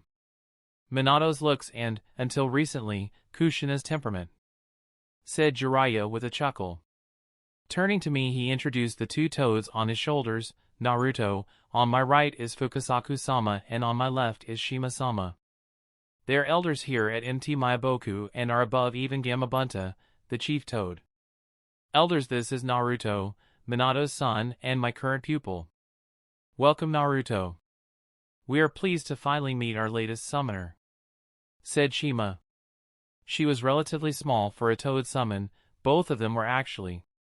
But I had no urge to put more thought into the size disparity I had noticed among the toads. Gamakichi was small as a young toad, Gamabunta huge as an adult toad, the elders small as old toads, and the toad sage big as the eldest toad. Doesn't make sense to me at all. That aside, Shima was a pale shade of green with purple hair compared to Fukasaku and his darker shade and gray hair. Each one was wearing a cloak around their frames. Yes, Naruto boy, it's good to finally see you. Jiraiya speaks highly of you, added Fukasaku. Pleasure to meet you too as well, I responded. I appreciate you helping us with the unlocking procedure. Even if their aid likely wouldn't be needed. Think nothing of it. We'll only be helping Jiraiya maintain sage mode. If something goes wrong, then perhaps we may take a more active role in things, Shima stated. Jiraiya's trump card, huh? I turned to my sensei. You sure that will be enough? Of course. Senjutsu is one of the strongest forces in this world. Should be enough to handle this, he replied immediately. And if it's not, the seal should help to contain you. Sounds good. So, how do we begin? First, we need the key. Through a method that I had forgotten about, Jiraiya went into a gagging fit and regurgitated a new toad. An orange and black one with what looked like a folded accordion connecting the top and bottom half of his body. Wiping his mouth with his sleeve, he addressed the toad. Giratora, if you would. Fine. But know this, he's not ready for such a task. I am only consenting because you won't stop bothering me. With that he rose to his full augmented height and unraveled a scroll. On it was inked a long and complex array of kanji with a simple square box around the center. Honestly, how much time did Minato have to create all of this? First a seal that was almost custom designed for Naruto to get stronger over time as well as this key? Dude was either really talented or he had these measures prepared just in case. Although I feel like the key was added as a concept way later in the series. But I digress. And Jiraiya was beginning to explain what he had in mind. You will be positioned in the center of that seal, Naruto, and Giratora will bring the scroll to you. Your only task is to place your hand on that square and accept the key. Giratora will quickly leave the seal and then I will activate the barrier while we wait. If at any point in time we feel something is wrong, I'll also activate the other parts to suppress the Ninetales power. Got it? Yeah. Let's do this, I responded while already in motion. Taking off the layers on my upper body and getting into the middle of the seal, I beckoned over the storage toad with a hand gesture. After letting him get into position, I channeled chakra to my fingers and placed a hand onto the square. This event had not been something I paid particular attention to while watching the anime, so what happened next was new to me. The kanji on the paper pulsed and then moved in towards my hand and then down my arm and body to my navel. It left an odd sensation down the path it traveled. Almost like a chill. While I watched this happen, I could sense Giratora leave the seal and then a hazy wall go up around me. Sitting down on the ground, my conscience went inwards to my mindscape. It hadn't changed much. The forest, clearing, and cave were all still there. The white sky had not changed except for the addition of a ball of light. Functioned as a sun during the day and then a moon at night. This moment has finally arrived, came Kurama's deep voice. Yes. I turned to see him standing just outside the clearing. The moment of truth. Indeed. With a thought, the manifestation of the key appeared on my arm again. And seemingly as if part of a chain reaction, the seal lit up beneath me in the form of interlocking plates in a spiral formation. Slowly, I picked up the front of my top which had reappeared with me here to place a hand on the corresponding symbol on my stomach. Here we go, I guess. I rotated my wrist and a clinking sound began. Both seals were becoming undone in a spiral pattern, starting from the inside and spreading out until there was only a black circle. On the ground, the now unlocked seal flashed before disappearing. I felt the change right away. I heard it too. The roar Kurama let out threatened to deafen me. As it was, only clinging to the floor with chakra kept me from being blown away. I stood my ground as the giant fox approached me. Either the seal had held back a large degree of his aura, or he was purposely channeling it onto me. Despite that, even as he lowered his head to put his snout at my level, I held his gaze without flinching. Something undecipherable flashed across his eyes. 2 years ago, we made a deal. His voice rumbled. To work together in return for 2 things. I had my doubts, but I agreed to the bargain all the same. I remember the day he was talking about with perfect clarity. The day he called me back into the mindscape with his answer after our initial talk. We had indeed made a deal that day. One that I intend to uphold. But today you have proven that your words hold weight. That you can be trusted. So, I'll place my faith in you. Continue to walk along this path, and you will always have my active support. Of course, if you renege, you will face my wrath. But until then, making a fist with his massive hand, he reached out to me. We are partners. I couldn't help but feel some relief as I raised my fist to bump his. Partners. A ripple spread out from our hands. A wave of energy that transformed the mindscape around us. Everything started to look more realistic. The trees lost their copy-paste appearance, the sky became more natural with clouds and an actual sun, there was even the sound of birds and other wildlife. The clearing that had only been meant for me expanded to easily fit Kurama. What we had tried and failed to achieve over a period of months had just occurred in a few seconds. But that's fine though, progress is progress. Kurama's appreciative hum told me he likely agreed. You know, I didn't imagine this to resolve itself so anticlimactically. I began, I thought you would want to test me or something. Seemed like something you would do. Hearing the hesitation, I wrenched my eyes from the new landscape to look at him. You actually plan to fight me? I asked with a laugh. Yes. That was my intention some time ago. Not anymore. What changed? Fighting would have had no benefit. Kurama huffed. You can't truly defeat me in here and I likely wouldn't have been able to land a meaningful hit on you. True. I nodded my head, guess I won't have a reason to use the new Rasengan just yet. Perhaps some other time. There was a brief lull in the conversation before he spoke again. Are you not going to deal with that? He asked to my surprise. You can feel it too? Yes. He affirmed, I am even better attuned to you than before. Something like that can't be hidden from me now. Fine. I'll see you later then. Following the connection that had made itself known earlier, I vanished from the mindscape and appeared somewhere else. The first thing I noticed was how bright it was. The second was the figure already waiting there. Naruto-kun. She whispered as she moved towards me, arms outstretched. She was around my height. With fair skin, violet eyes, and a slender build, she was the picture of a gentle lady. The long red hair was also a nice touch. If you didn't know who Kushina Uzumaki was while she was alive, you wouldn't be blamed for assuming she was a normal housewife. Her white top under the green dress also helped to sell the image.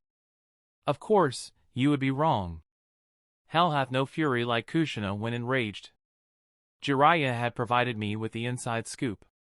Basically, don't piss her off, especially while she's pregnant. You would think that would be common sense.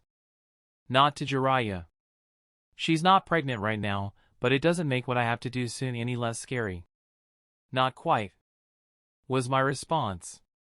Her eyes, which had been teary with happiness and sadness alike, narrowed in confusion and slowly rising alarm. QB?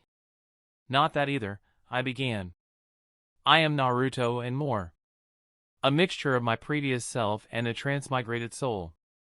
Dear Cammy, she gasped. Are you okay? Was your soul damaged? How did this happen? Each question was rattled off into one barely articulate bunch. Good to see that mothers will be mothers even after death. It's a long story. And even I don't know how it happened. Sitting down on the ground, which looked just like the rest of this place, I patted the space near me. Still with a worried look, she sat right across from me. I went on a critical mission and my opponent landed a fatal attack on me. Instead of dying, I woke up in the hospital with these new memories. I knew they weren't mine from the beginning, but just having them there, it changed my perspective on a lot of things. I didn't even tell any of the villagers this. Consider yourself lucky. Kushina returned my smile with a shaky one. What were the changes? I shrugged. I stopped being so immature is what Jiraiya tells me. He says I used to act like a younger version of you, but now I'm more like my father. Calling him that feels so weird. Like me? What's that old bastard trying to say?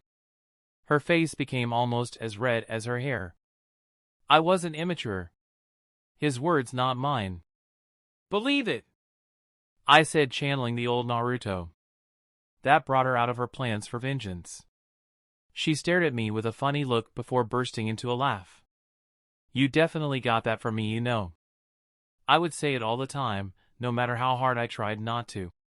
Trust me, I know. She stared into my eyes for a little while searching for who knows what. You're really not lying. My son has 2 souls inside him, she said wistfully. I stayed silent. It feels like just moments ago I had baby you in my arms, and now you're almost an adult. So much happened that I wasn't there for. Will never be there for. But you're still my little boy. My son. No matter what. Raising up to her knees, she wrapped her arms around me in the hug that had been interrupted earlier. No matter what. A little uncomfortably, I put my arms around her too. It might sound callous of me, especially to a mother excited to see her son one last time, but I couldn't wait for this part of the conversation to be over. I didn't like playing at being Naruto, but I also didn't want to tell Kushina that her son was long gone. In the end, it meant hugging her back until she finally released me and sat down again. So, 2 souls aside. What was your childhood like? She inquired. To which I had to hold back a wince. Starting off with the hard questions. Well, I won't say I grew up under the best circumstances. Seeing her expression and her opening mouth, I forged on. But there were highlights. I found people who I could rely on, and I'd like to think that's what matters in the end. It took some time, but I'm in a good place at the moment. I've left any regrets behind. I'm so sorry, Naruto-kun. Clasping my hand in hers, Minato and I had known things wouldn't be the best, but we had no other choice but to seal the QB inside you. I didn't like seeing her in tears. Even more so because I wasn't the one truly affected by the village's scorn. Don't worry about it. You're not to be blamed for what happened to me, I said, squeezing her hand. No need to apologize to me. While she was wiping her eyes with her free hand, I saw it flicker. It must have meant what I think it did, because all of a sudden, she was back to hugging me. I honestly thought we would have more time. Guess not. Before you go, I said, to which she pulled back to look me in the eye, you likely helped in the creation of the narration, right? I did. With the more esoteric parts. Are you recreating it? She asked with astonishment. No, I laughed. Me? Working on the narration right now? If only. But since you are somewhat familiar with it, would you know of any barriers that can prevent the use of space-time techniques like that? Or how to go about creating one?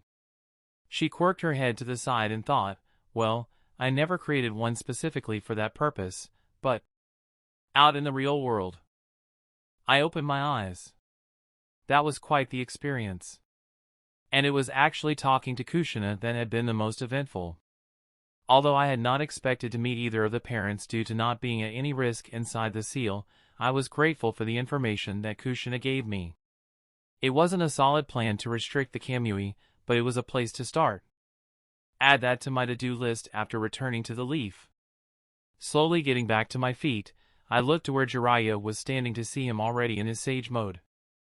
With a bulbous nose, amphibian eyes, and facial markings, I could see why he didn't like using it. Shima and Fukasaku were attached to his shoulders, also looking ready to intervene if necessary. I'm in control. I told them, you can lower the barrier. Jiraiya spent a few seconds analyzing me. Probably using the enhanced sensory aspect of Sage Mode to detect any traces of Kurama's chakra that could influence me. A moment later he made a hand seal and the hazy wall collapsed. I walked over to put my shirt back on. You were only out for a couple minutes. We had assumed it would take longer, stated Jiraiya.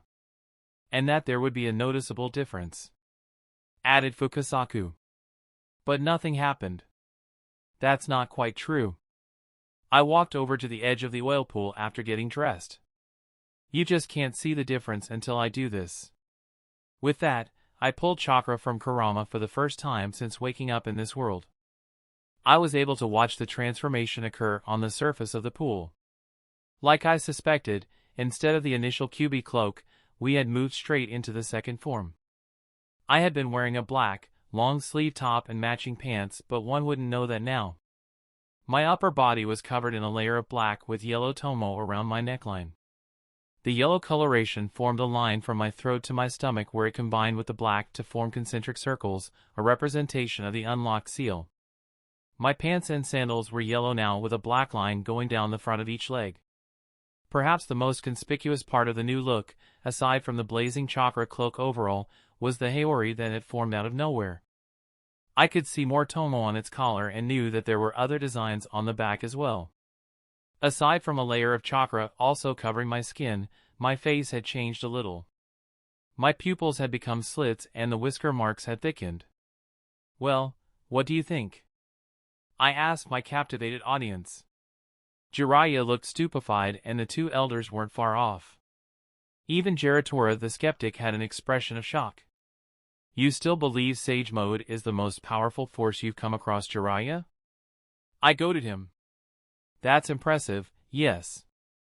But to assume it's stronger than Senjutsu? Absolutely not.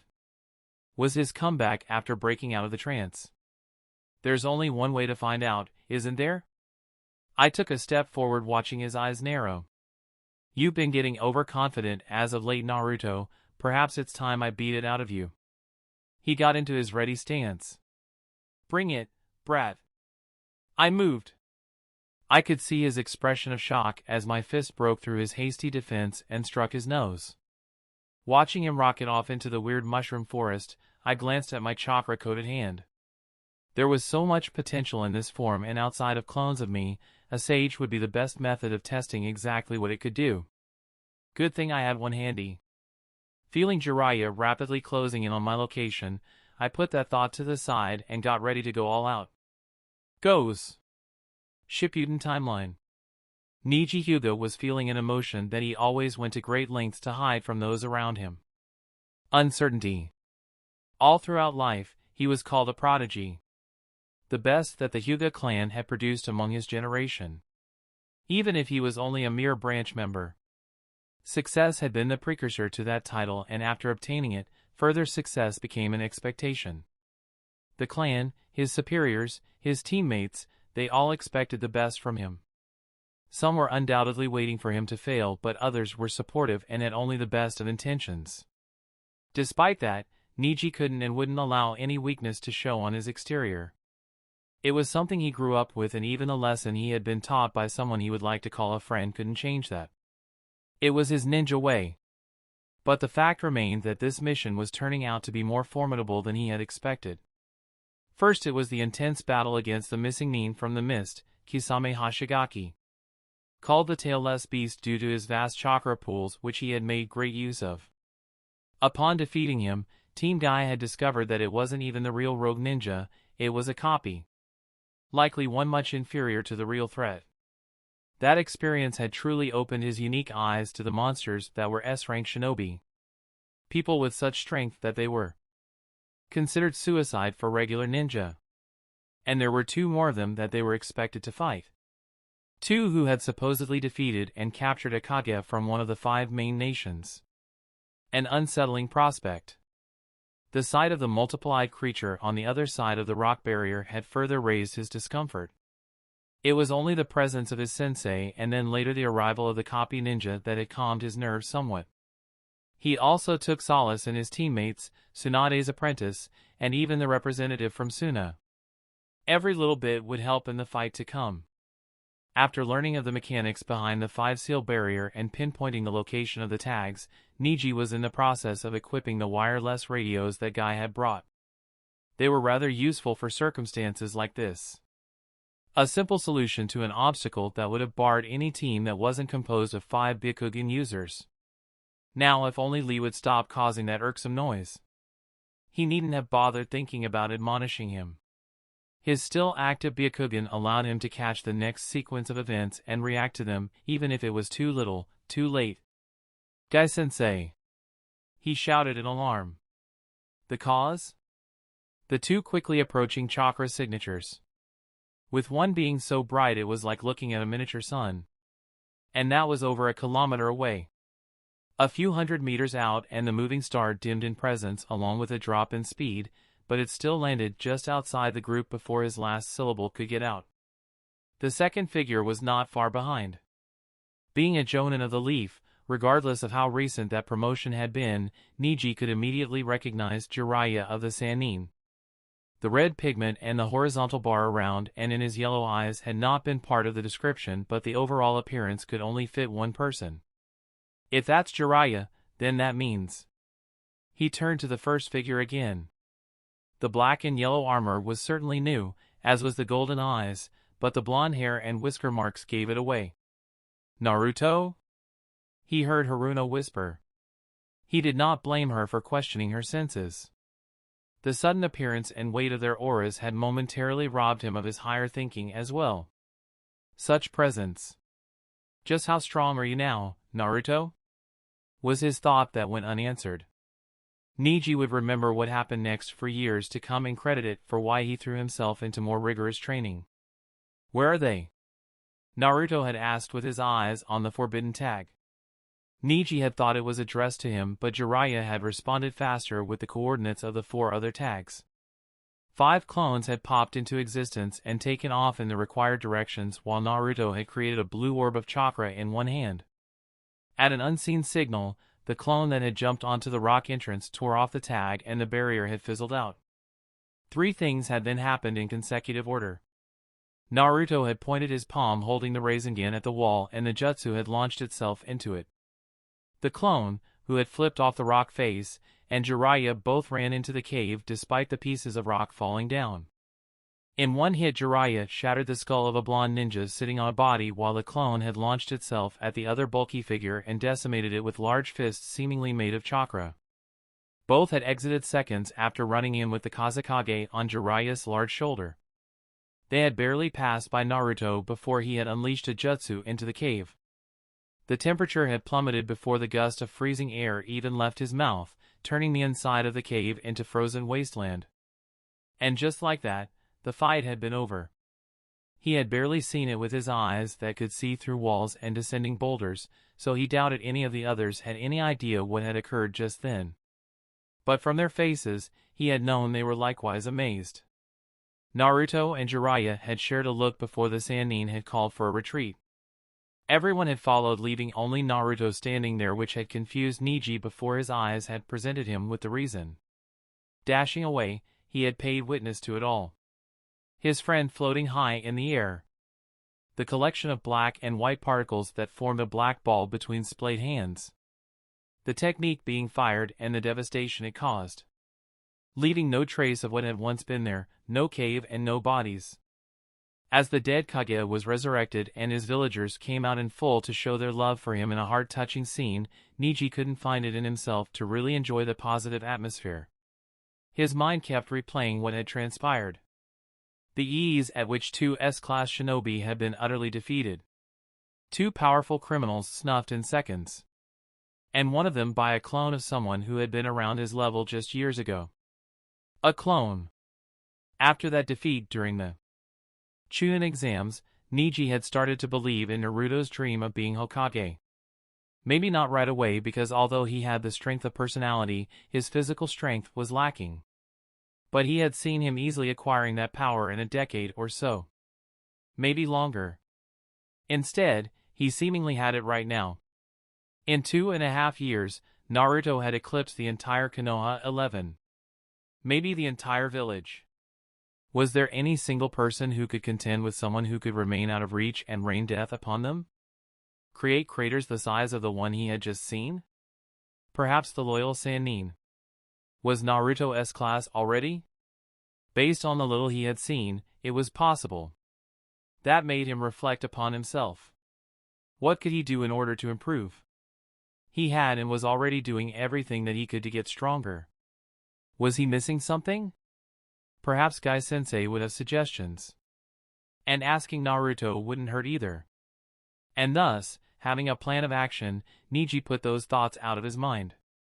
He could worry about that back in Konoha. Chapter 5, the story begins. I would consider my stay at MT Myoboku as time well spent. I had achieved my primary goal, which was fully linking with Kurama as well as learning Sage Mode. I will admit that becoming a sage was on my list of things to do, but I had been fully willing to push it off if I had to. Luckily for me, I had found the time for both. The abilities of the two modes had some similarities but were distinct. They both enhanced the physical body. The Kurama chakra mode, or KCM, gave more linear speed. From point A to point B, it was faster than Sage Mode. In return, Sage Mode allowed for greater understanding of one's body and surroundings, leading to faster reaction times.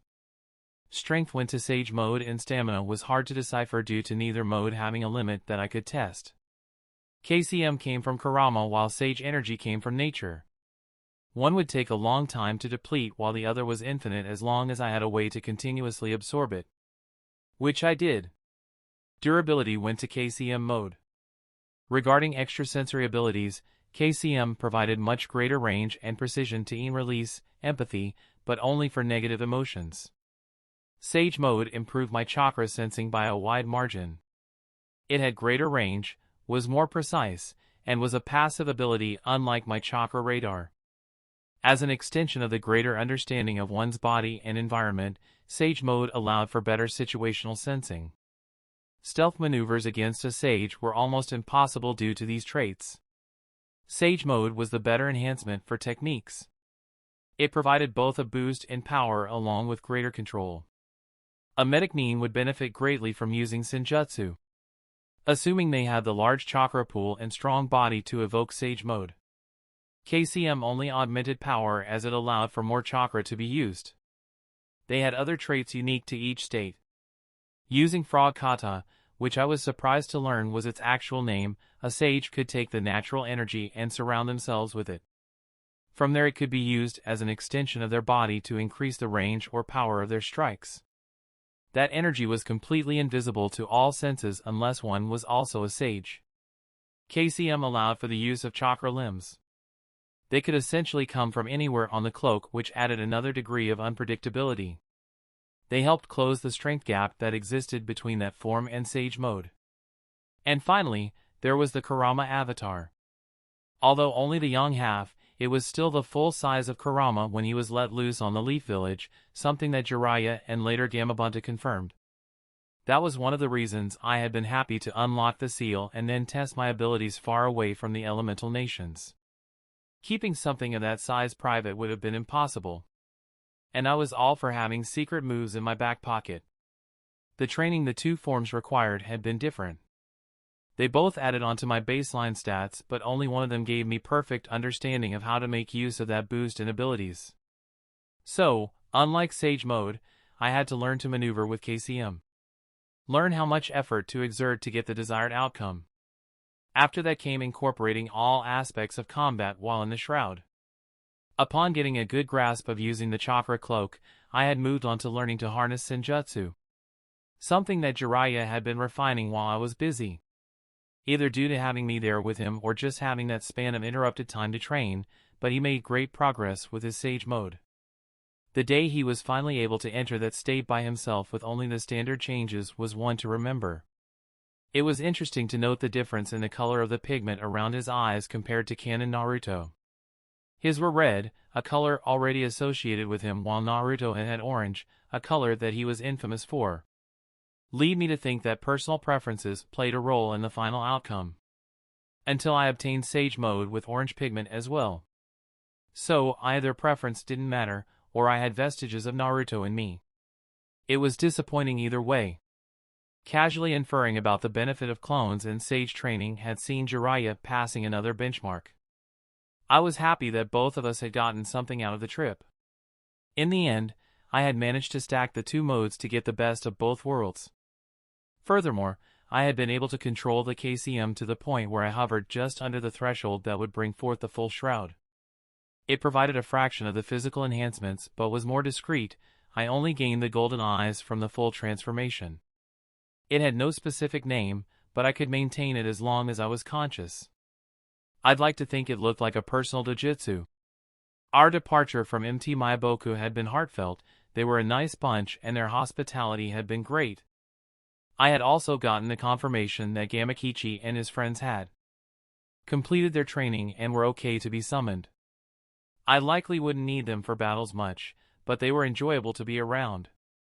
With a month left before Tsunade would expect us to return, we had gone to the capital where Jiraiya introduced me to a craftsman specialized in metalwork, specifically armor. He had seen most of the designs that ninja villages used and was able to give sound advice on what would work. After some compromise, we had settled on something reminiscent of what they wore during the warring era and the umbu vests. Of course, the color scheme was as I had decided early on during the training trip. A matte black that did a great job of not reflecting any light with golden trim and highlights. It consisted of a plate that covered both of my shoulders, a portion of my upper back and chest, and came with a raised collar.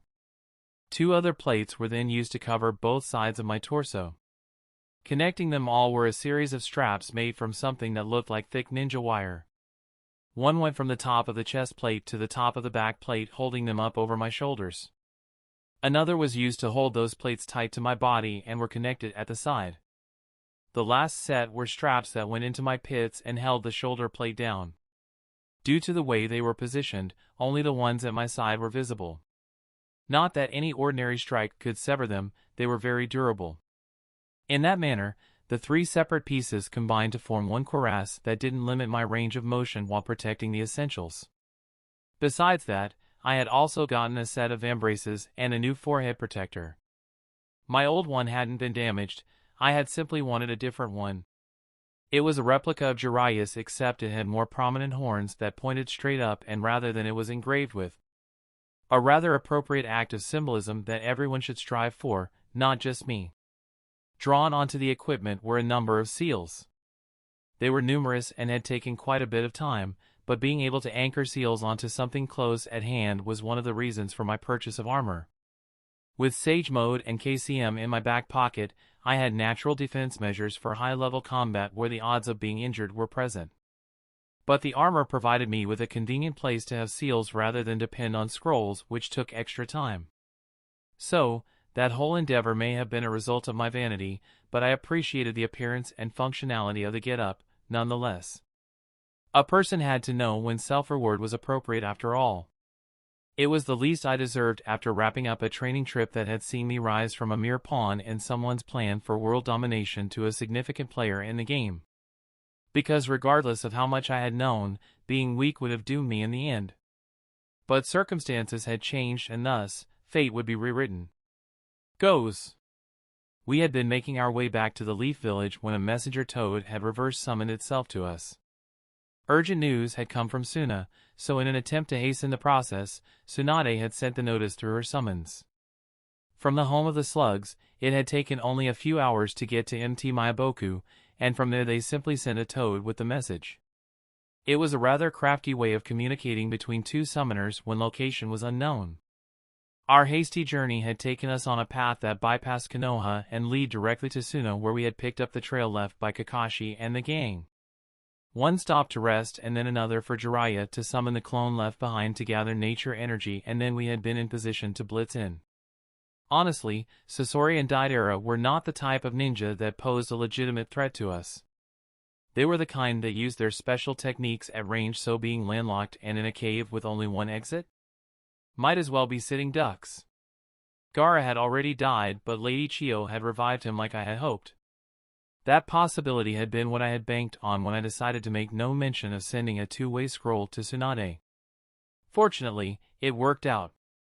Anyways, after the events of yesterday, it had not been the right time for a proper reunion, so we had made plans to get breakfast before retiring to our rooms. Rooms comprising of an entire floor in the best hotel Suna had. They were a grateful bunch. Or most of them were. Walking down the sand pathways, I was discreetly scanning the people up and about and those still in their homes. At first, I had set out this morning to get the lay of the land and to check out their odd architecture. I had thought it was interesting how they designed their round buildings out of what looked like clay. They likely had earth users who could create more of them as needed. Similar to Konoha and how Yamato could create wooden buildings. But buildings could only hold my attention for so long before the people took it. They seemed friendly enough, with the civilians offering smiles and morning greetings while the few shinobi were more reserved yet still welcoming. Empathy detected traces of wariness and tension hidden under calm exteriors, but that could be attributed to foreign ninjas walking around unmonitored. Nowhere near the results I was expecting from people who had conspired with another village to attack their ally. But they hadn't been given a choice in that, had they? The Kage commanded and they obeyed like the fatalistic patriots they were trained to be. That probably helped in putting the experience behind them. It also hadn't been their home that was invaded. Taking note of the sun's position, I looped back towards the hotel.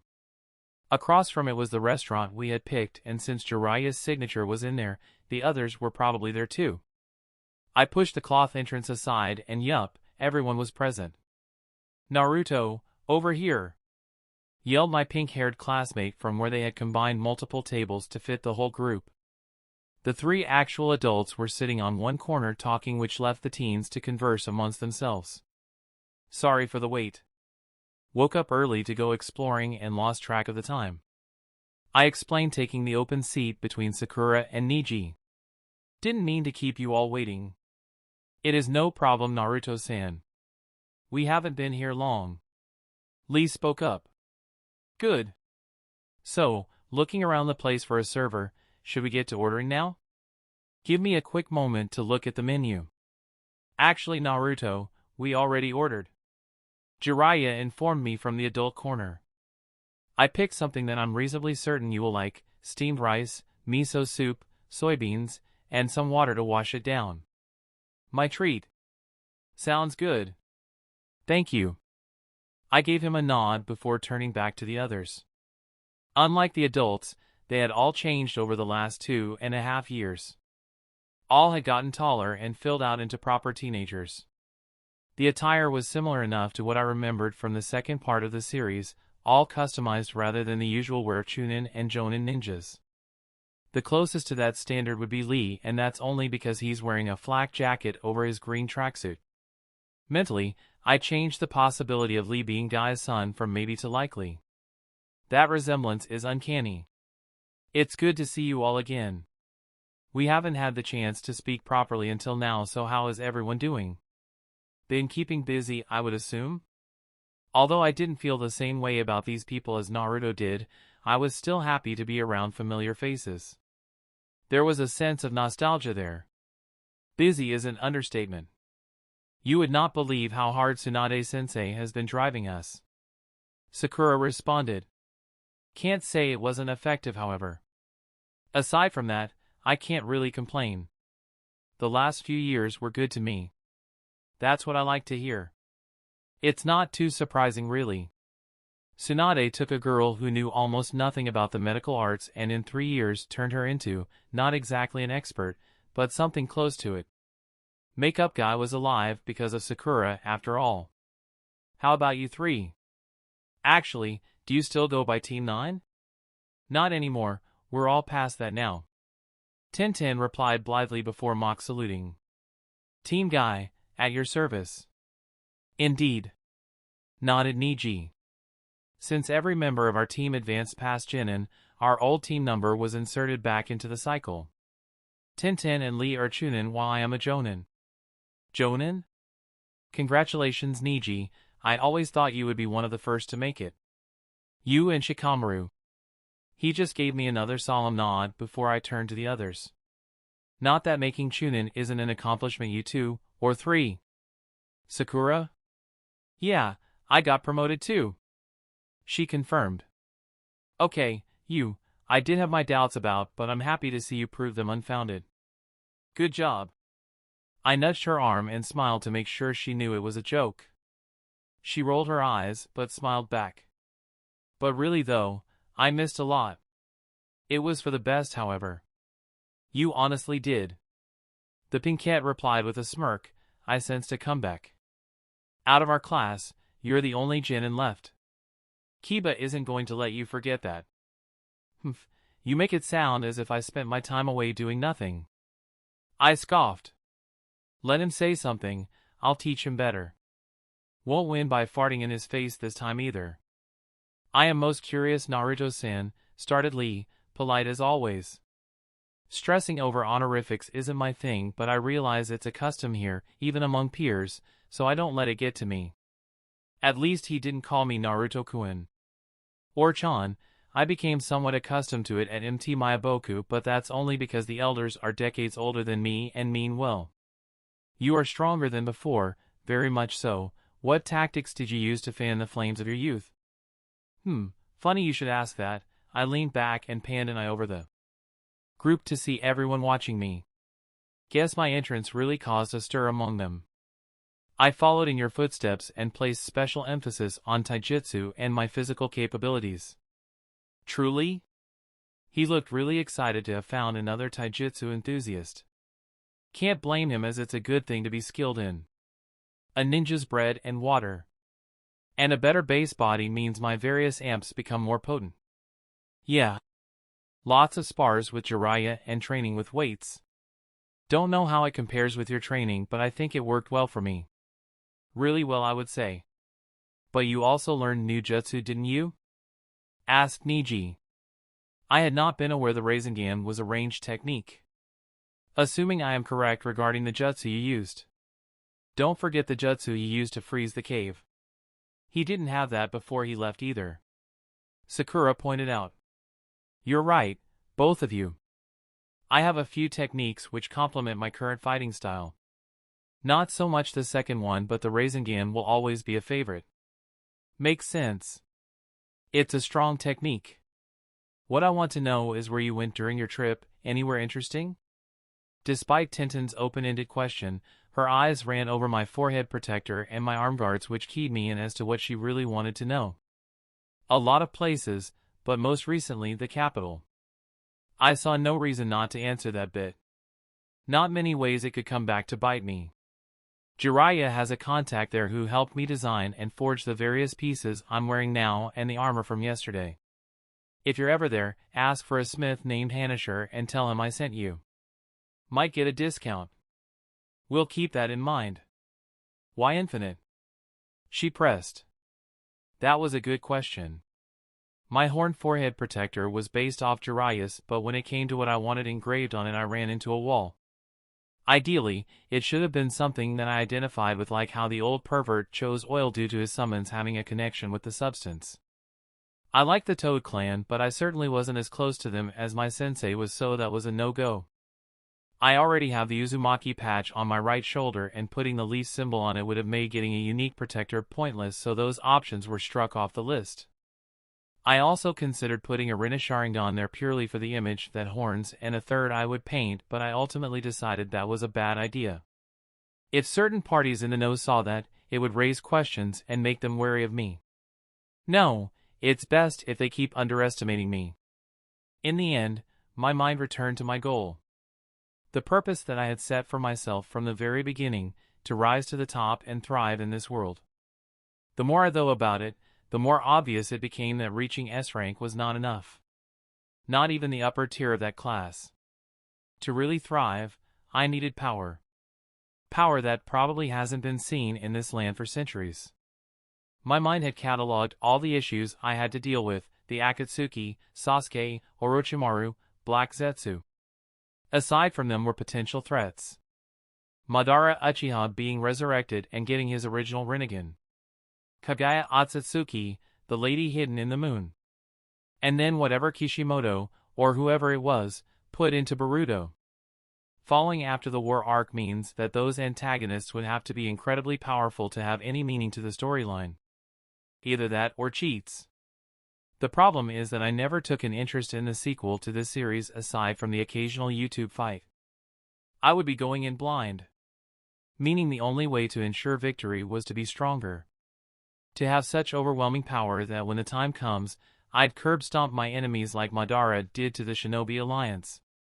But with no real knowledge of what the other horny aliens or ninjas could do, there was no way to know when I had reached their level. So surpassing them and leading them helplessly outgunned became the only path to success. Hence infinite. It symbolizes a promise I made to myself before I left the village. If I want to be able to face the threats that are after me, I need to strive for constant improvement. To keep getting stronger or risk being killed. These threats, do you mean the Akatsuki by that? The same group that attacked the Kazekage in his own village? Tintin asked tentatively. Was it possible she didn't know? She's a Chunin, meaning she could be more aware of what went on in the leaf, but she's also part of my generation, so perhaps that had something to do with it. Yes. The Akatsuki. A group of S-rank criminals who have made it their goal to hunt down all Jinchuriki and take their tailed beasts. Killing them in the process. I confirmed for her. And then to test my hunch, and I am on their list of targets. I hold inside me the nine-tailed fox that attacked our village years ago. My attention went to Niji after I said that. His impassiveness wasn't just a good poker face, he actually wasn't surprised, unlike Tintin and Lee and to a lesser degree Sakura. Resignation and even pity, but no surprise. Interesting. As long as they are around, I won't be able to exist peacefully. I broke the heavy silence. Either they will come for me like they did with Gaara, or they'll catch me on a mission. Conflict between us is inevitable. So, I decided to prepare myself and take my future into my own hands. Your dedication is admirable, Naruto-san, Lee spoke up after meaningful looks with the other Leaf Nin, but as your comrades we cannot in good faith allow you to bear such a burden alone. And I appreciate that, Lee. Only time will tell just what kind of threats they'll throw at us, but perhaps it's best if we leave that subject to a different setting. I don't want to ruin the light atmosphere. Certainly, Naruto-san. Lee nodded. So, did you decide to pick up a weapon at all? If so, I wouldn't mind having a sparring partner. Thankfully Tintin was there for convenient subject changes. As much as it annoys me, getting some type of primary weapon is one of the few things that were neglected over the training trip. I sigh. I'm a wind user, so any bladed weapon would have been downright deadly in my hands, but there's only so much we could pack into the short amount of time we had. That and the fact that extending myself to cover everything that interested me would have meant sacrificing proficiency in other areas. And Jiraiya doesn't really use swords, so he wouldn't have been a good teacher. Really? I'm a weapons mistress myself. Perhaps I could help you out, some one-on-one training? She offered. Perhaps. But just to clarify, would you be showing me how to properly wield them or how to throw them at my opponents? I couldn't help myself. To my side, Sakura snorted and quickly looked the other way. Tintin's teammates likewise found other things that grabbed their attention. I'm going to pretend you didn't say anything, she said with a glare. Hey, that's a genuine concern, I laughed. Last time I saw you fight, you did exactly that. Against a wind user. I didn't know she was a wind user until it was too late. Besides, that was the past. I would definitely beat that I wear a kimono while fighting fangirl now. That got a little laugh out of me. Guess she wasn't fully over the fan to the back thing. The Sand siblings used to be vicious back in the day. Even the makeup guy. I'm sure you could, I lied, don't really know who would win at this point. And I had originally planned on just paying a sword user to spar with me. But I'll see if I can fit you into my busy schedule 10-10. You make it sound like it would be you doing me the favor. Like you wouldn't benefit from having another moving target? Sensing something, I raised a hand to her. I think the food is coming. Indeed, a couple servers were wheeling over a cart laden with steaming plates. The smell emanating from them made me even hungrier. Nothing beats having hot food prepared for you. Almost nothing. Our stay in Suna had finally come to an end. And because I had friends in high places, the Kazekage and his associates had come to see us off. The rock steps and setting sun created a nice backdrop to touching moment. I suppose this is goodbye, Naruto. More like until next time. I have a feeling we will see each other soon. Stay safe, Gaara. And you as well. He responded, taking my outstretched hand. Make sure to stay in contact. You have no excuse now. Lowering my voice some, and deal with that too. I will. He replied, head dipping just a slight bit to signal he had received the message. I nodded and stepped back, ending the handshake. Well, I'll take my leave now. It's about time Naruto Uzumaki returned to the leaf. Temari, Kankuro, until next time. Bye Naruto. Farewell. With one last round of goodbyes, we began our trek back home. He should be fine now. Since Shikaku was removed, the Akatsuki had no reason to come back to Suna. None that I knew of at least. And with a pair of dual-end scrolls linked to me and Tsunade, Gaara should be able to communicate with us faster in case something does happen. Only time would tell. Goes. Good work Teams Guy and Kakashi. I expect written mission reports by noon tomorrow, but for now, you're dismissed. Tsunade commanded the members of the Gaara rescue mission. Falling out of attention, they trickled out of the room. Sending one last look over her shoulder, Sakura closed the door behind her, leaving inside the exact group of people who had been present when I left for the training trip. Moving to stand directly in front of her desk, I compared the day to the present. Not much had changed. Shizune was still wearing her black outfit and standing behind Tsunade. The Hokage looked the same on the exterior. Jiraiya had found the same wall to lean against with arms crossed. The room looked just as underwhelming as last time. I swear, if I ever got swindled into taking that position, I'll rearrange some things. With the squad of clones I would have helping me, we'd need more space and more seats. The wallpaper would likewise have to go. Hours staring at such dullness would get to even the most work-oriented person. Maybe a personal computer, or 4, if they can advance technology that fast. Yeah, that could work. I can see the training had great results. Started Tsunade, bringing an end to my thoughts of ergonomics and office decor. Of course. What were you expecting? The same kid with a bigger Rasengan? I joked. No. I had complete faith in you. She smiled. I'm happy to see it was worth it. It wasn't all me. Although he may be lazy at times, Jiraiya has a lot to offer. He really did.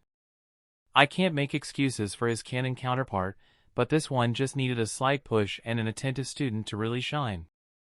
I can see how he helped produce some of this world's strongest shinobi. That he does. She cast a glance to where he stood, getting a thumbs up in reply. Turning back to me, she pulled 2 things from her drawer and placed them onto her desk.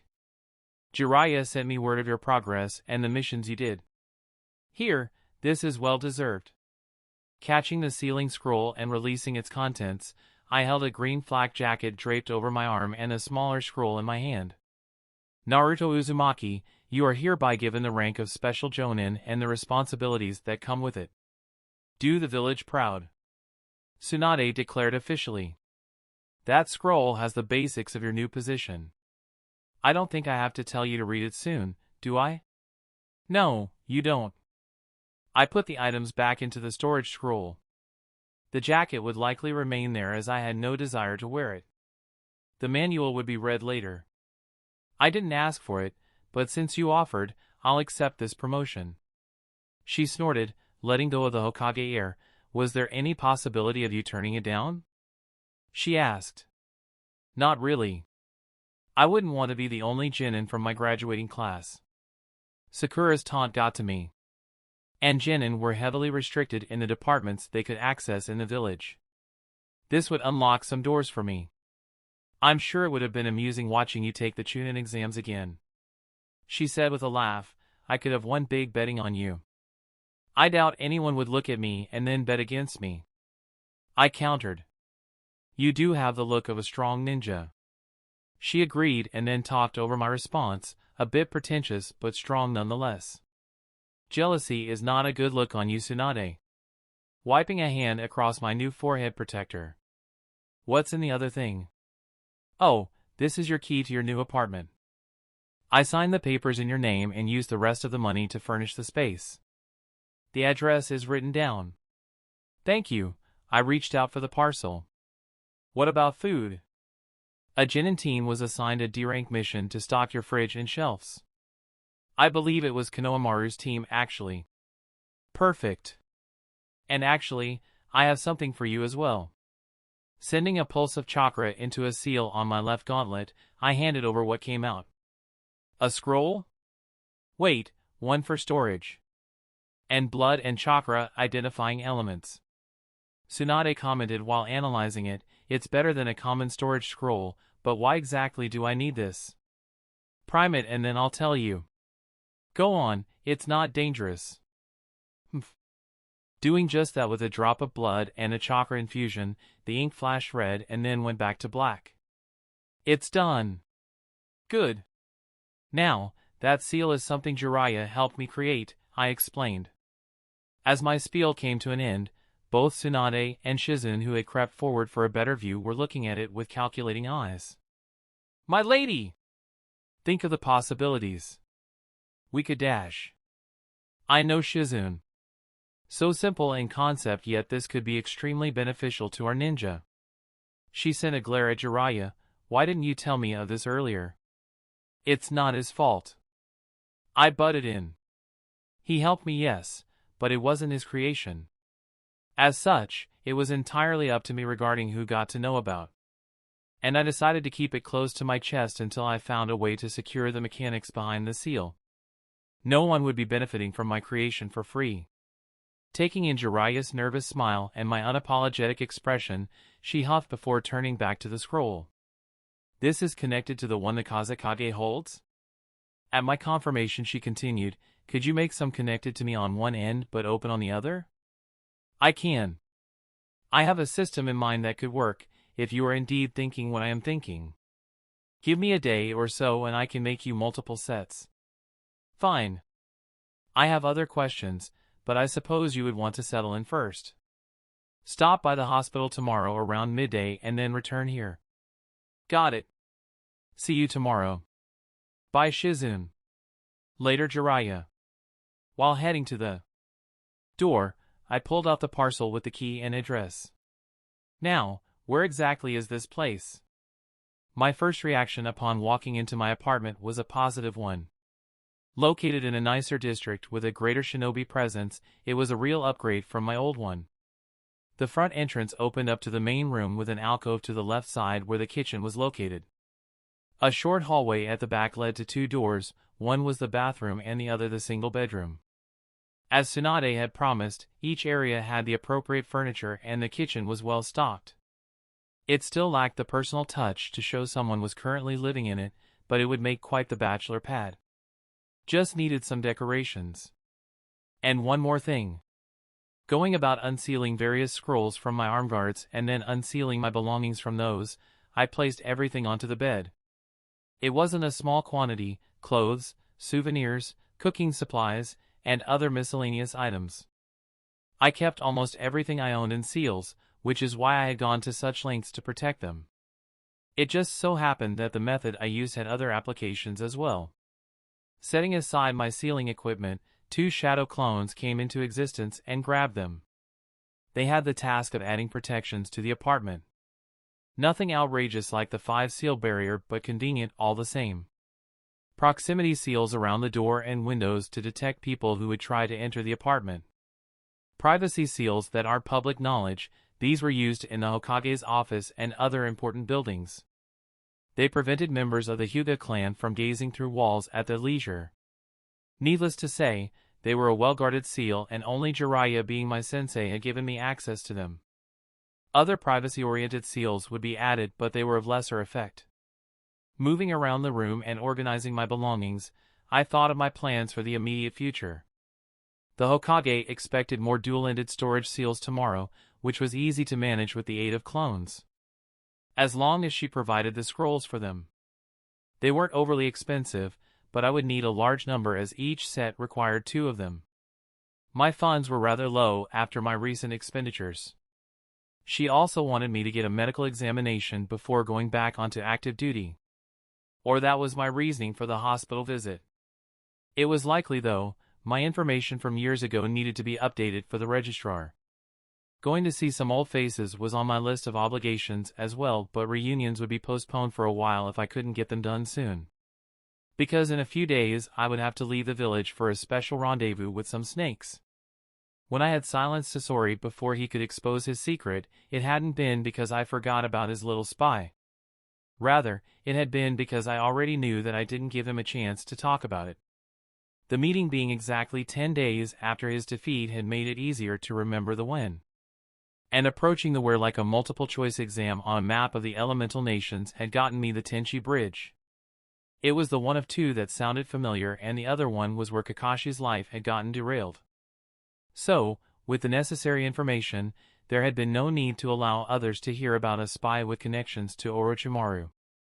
Because after seeing how it went down in canon, I had an idea of what following that route would have led to. At my current level, it wouldn't have been too far-fetched for Tsunade to ask me to capture the spy and bring them back. Even if it did turn out to be Kabuto. In fact, depending on the composition of the team, she might have expected for Orochimaru to finally be caught as well. The infamous traitor imprisoned and made to pay for his misdeeds at last. The Leaf would rejoice, and everyone would feel safer. Unfortunately, that's not what I wanted. I wanted them dead. I wanted them out of the picture with no chance of returning. There was a reason why I considered Madara and then Kagaya as potential threats. If I could prevent the resurrection of the ultimate Uchiha, then the war arc was almost guaranteed to not happen. At the least it would be shorter. Kagaya may have been released and used as the big bad guy, but Madara had done most of the legwork. In fact, I have doubts about Naruto and Sasuke being capable of victory because unlike with the Akatsuki, they would have had to kill Madara to win. Therefore, Madara should not be allowed back. Short of using the Rinnegan, there was one other way people could be brought from the dead in this world, summoning, impure world reincarnation. A kenjutsu that the rogue sanin had stolen and one which Kabuto would use to great effect in helping Obito fight his war. It's not impossible that others knew how to use it. With Black Zetsu having spied on and manipulated many important figures over the years and Obito having the ability to warp into protected locations. But Zetsu wasn't capable of jutsu on his own and Obito could never be as great with that technique as Kabuto would be. Furthermore, those two were hard to pin down until later on. The snakes, on the other hand, they would essentially be coming to me. Propriety would dictate I go forth to receive them. It was not written in stone that capturing them would end with them escaping again. Rather, the possibility of them being executed for good was there. But the consequences of either one escaping could be disastrous. As such, I would deal with them myself. Besides, it was about time I met the latest reincarnation of Indra. Goes. Hinata POV. With deft movements cultivated from experience, she carefully unfolded the paper to reveal the dried pink tulip within. Bit by bit, Hinata gently peeled the plant from the paper and flipped it onto its face. She reached to the side for the special adhesive and applied a few drops to the main part of the flower and the thickest area on the stem. She made sure her fingers were clean before lifting the plant and laying it onto a white canvas and softly pressing it down. Eyes roving and not finding any mistakes, the Hyuga sat back with a smile of satisfaction. It would take a short while to dry out fully, but after that the process would be complete. Another pressed flower to add to her collection, pink tulip for caring and good wishes. Would fit right in with the others, patiently waiting to be gifted to their intended recipient. Someday. Hinata had taken up flower pressing at a young age. Even before the academy provided a lesson regarding the art to all its young kunoichi in training, the Hyuga clan had seen fit to introduce it. Being traditional and elegant, not to mention feminine, the heiress simply had to learn it. Learn it, enjoy it, and be good at it. An appearance had to be kept after all. That's not to say she didn't actually like it. The art became an honest pastime of hers, and finding new flowers to immortalize on canvas became something to look forward to. It also helped that she had a teammate whose signature partners could point her towards interesting plants. And a classmate who knew flowers and could share their meanings with her. A soft knock on the door drew her attention. Hinata-sama? She recognized that voice. Niji-san? She stood and made her way to the entrance, sliding the door aside to see her cousin. Welcome back. Ah, would you like to come in? I would like that. He accepted her offer with one of those soft smiles she still hadn't gotten accustomed to and stepped into the room. I see you made another. Yes, I had some time for myself. How was the mission? Did it go well? She questioned him as they both sat down. She hadn't seen her cousin for almost 2 weeks because of a mission his team accepted. It had sounded rather simple for a team of their talent, so she'd expected him back much sooner than today. Needless to say, she had worried as the days went by with no sign of his return. It went well, Hinata-sama. Niji responded. She wished he would stop addressing her so formally, but she understood he did it as a way to atone for his treatment of her in the past. Something she has already forgiven him for. We were returning when Hokage-sama sent word for Team Dai to provide assistance to another. Team Kakashi had been assigned to help rescue the Kazekage after his abduction, and seeing as how we were nearby, our team served as support. Abducted? She voiced. He was young, but no one could deny the power Garo wielded. His chakra reserves and creativity made his sand dangerous to most shinobi, especially in the desert where Suna was located. She was not quite certain just what measures would be required to abduct one like him. Was he recovered? In a fashion, yes. But with further assistance aside from my team. That's also the reason for this visit, in fact. Another smile passed over his lips. It seemed Hokage-sama had informed Naruto-san his friend was in danger, as he and Jiraiya-sama arrived in time to defeat the Akatsuki members. To her mind, Niji may as well have stopped talking halfway through his last sentence. And Naruto-kun? Excited as she was, she almost didn't note the stuttered speech she had been working so hard to eliminate. Naruto-kun was there? He was. Niji indulged her and went on to relay his last mission and the conversations with her blonde interest. Hinata's mind was abuzz by the end of it. It sounded like his time away had been used to great effect, and she couldn't be happier for him. For so long Naruto-kun had had his sights fixed to the Hokage position, and now he had the means to support his case. He was much closer to his dream than before he left, which was a good thing. So she was definitely happy. But also to a lesser extent worried. Being powerful attracted attention, both good and bad, and it seemed Naruto-kun already had powerful enemies after him. She agreed with Lee-san in this case, the blonde should not have to carry that burden alone. She wouldn't allow that after he'd already endured so much by himself. Determination bubbled within her as it became obvious what she had to do. No one could say Hinata had been lax in her training over the last 2.5 years, yet it was apparent she had to take it further. Reach new heights if she wished to stand beside the one who inspired her so. She may have shied away in the past, and even now lacked the self-confidence to admit her feelings to him, but she could do this at least. And perhaps that newfound strength would lend itself to more personal matters. Chapter 6: Dealing with Pests. Konoha. Back in college, I had only a vague idea of what my life would look like at age 25. My student loans would have been paid off, I would have a job that I somewhat enjoyed, and perhaps there would be a steady girlfriend in the picture. Nothing too extravagant, but more than enough to be satisfying. Yeah, I also had dreams of coming up with a big idea and striking it rich, but I knew just how unlikely that was. A source of motivation were all those hallucinations would amount to.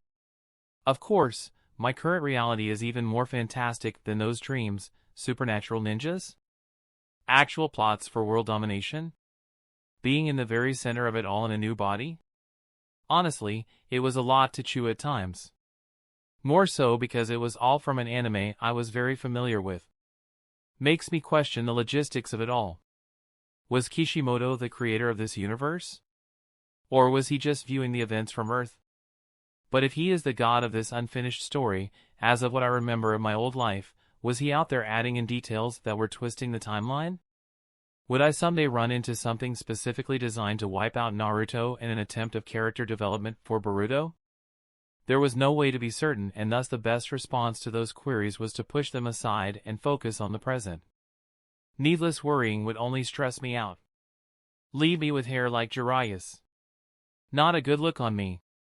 It's a good thing that this world had some positives to focus on instead. Friends and acquaintances, good food, indoor plumbing, even the amazing view of Konoha right before the sunset as seen from the Hokage Monument. The bustling of people living their everyday lives. Some filled with joy while others stewed in malcontent, but each had their own aspirations for the future. Too bad none knew of the storm brewing on the horizon. Oh, there were plenty of experienced veterans familiar with the darkness of the ninja life, but none knew just what was waiting around the corner. And if I got my way, they would never learn of it. I would do my best to ensure that.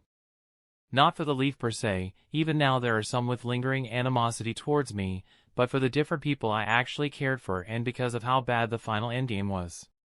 Either stuck in the infinite Tsukuyomi or sucked dry of chakra by Kaguya.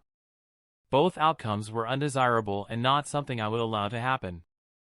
My death being a requirement in the two plans simply guaranteed my protest. Anyways, looks like she had finally arrived. Hey Naruto. Greeted my expected guest. Sakura, you're just in time. I waved her over.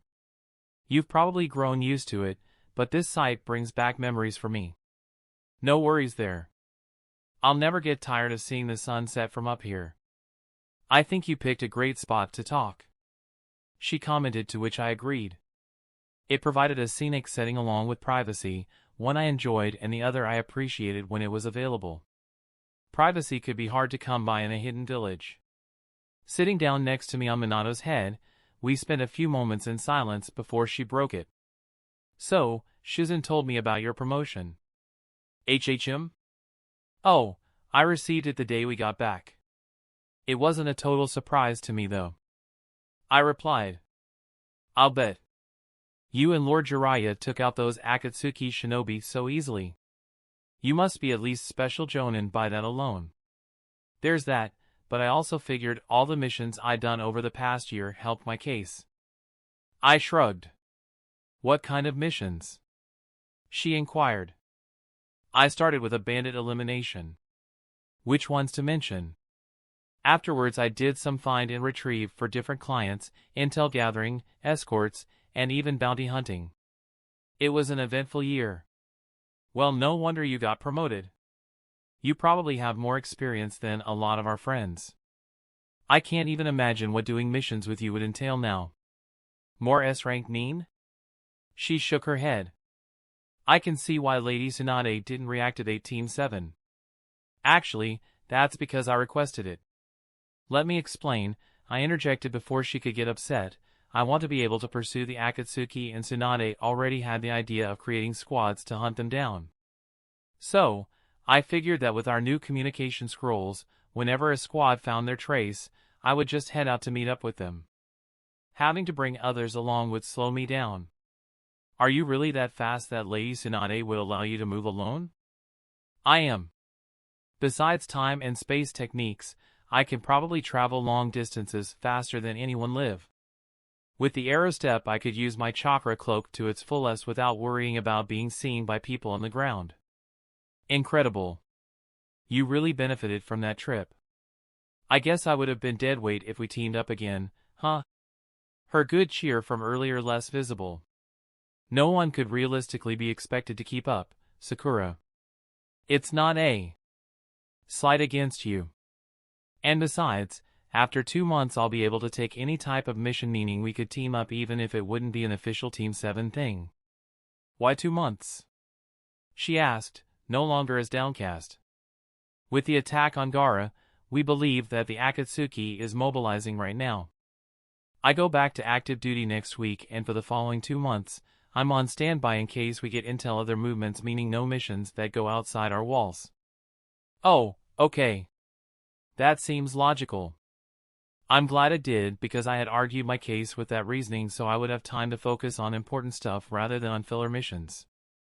As it was, I had barely managed to extend my inactivity period in order to fit in sneaking off to Tenchi Bridge tonight. Enough about that, have you started on what we talked about? I asked with a side glance. Huh? Oh, about the training? Sakura asked, to which I nodded, no. I have no idea where to start, and I haven't seen Kakashi in the 3 days since we got back. Her shoulders sagged. No idea where to start, you say? Well, I've been working on something that should help you. It definitely did so for me. As I said that, a burst of chakra unsealed something from my gauntlet.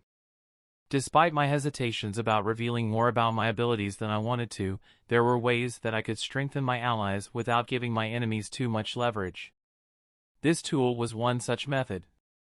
How many storage seals do you have on those things, Naruto? And what are these for?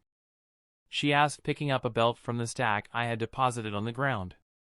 I don't really need a belt, never mind this many. You remember the training tool I mentioned to Lee? You made more? She asked, looking at them with a more appreciative eye. Yes, ma'am. I made some for you, our old classmates, Team Guy, and even Konohamaru's team. I want you to distribute them. I explained. Really? Thanks, Naruto. These must have taken you a long time to make with how complicated they look. She gushed. I think you forgot what my signature jutsu was, Sakura. I laughed. With a few clones, it hadn't taken over 20 minutes. Right. Those shadow clones are really useful. But still, thank you. You're welcome. And I have some words of guidance if you want to hear it. I offered, looking her straight in the eye. Sure. Taken aback by the sudden intensity, she took a while to respond. I never thought that you of all people would be offering sound advice, but please, anything would help. Okay, I took a moment to gather my thoughts. I think that a great ninja is one that is strong in body and mind. They should be fast, quiet, and efficient. I realize that not all situations allow for these characteristics, but when you make good use of them, conflicts can be ended quicker and more decisively. It's also easier to develop those traits than obtaining powerful jutsus to rely on. You following so far? Yeah. She nodded. Where did she pull that notepad from? Not important. Now what does this look like for you, you're probably wondering.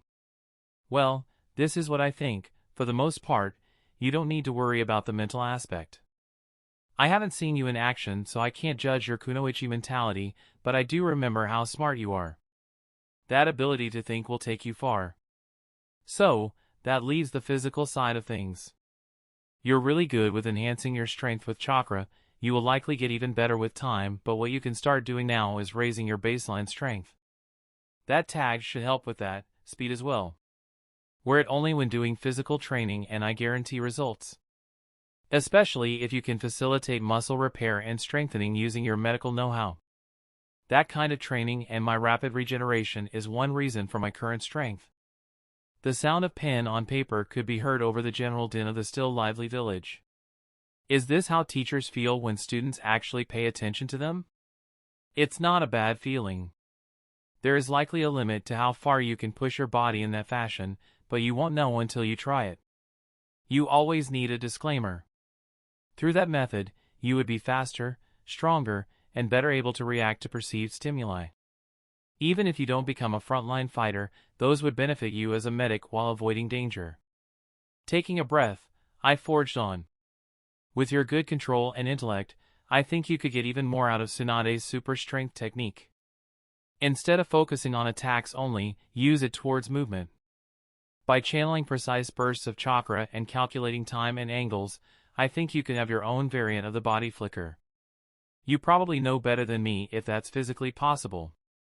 It might be, she said hesitantly, there would be so many variables to account for, like reinforcing the muscles in the legs and spine and then keeping the body oriented while in motion. Making sure the chakra expelled is focused towards propulsion of the user would be another thing. A clearing of my throat brought her back to reality. It's good to know it isn't a mere pipe dream. Having high speed along with your high damage potential makes for the best combination. The final thing that I remember from your sensei's style is that she lacks ranged attacks or simply doesn't use any. I assume it's the same for you and was thinking ninjutsu could help you there.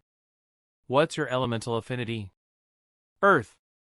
Before you ask, I haven't had the most time to train it with all the training and hospital work I've been doing. She preempted me. That was the expected answer, but not too pleasing. I knew few earth techniques and they all came from Jiraiya's repertoire, not the kind that someone with small reserves and an untrained affinity could reasonably use. Even with great chakra control. Okay. That can be a long-term goal then. I settled. Perhaps later on. My other suggestions are Jinjutsu and using your ninja tools. Those can supplement your other abilities regarding your lack of range. Overall, I think you should work on your physical training and figuring out that body flicker technique. I hope that provides some clarity. Yeah, it does, making a few last-minute marks before closing the notepad and stowing it away. Thank you, Naruto.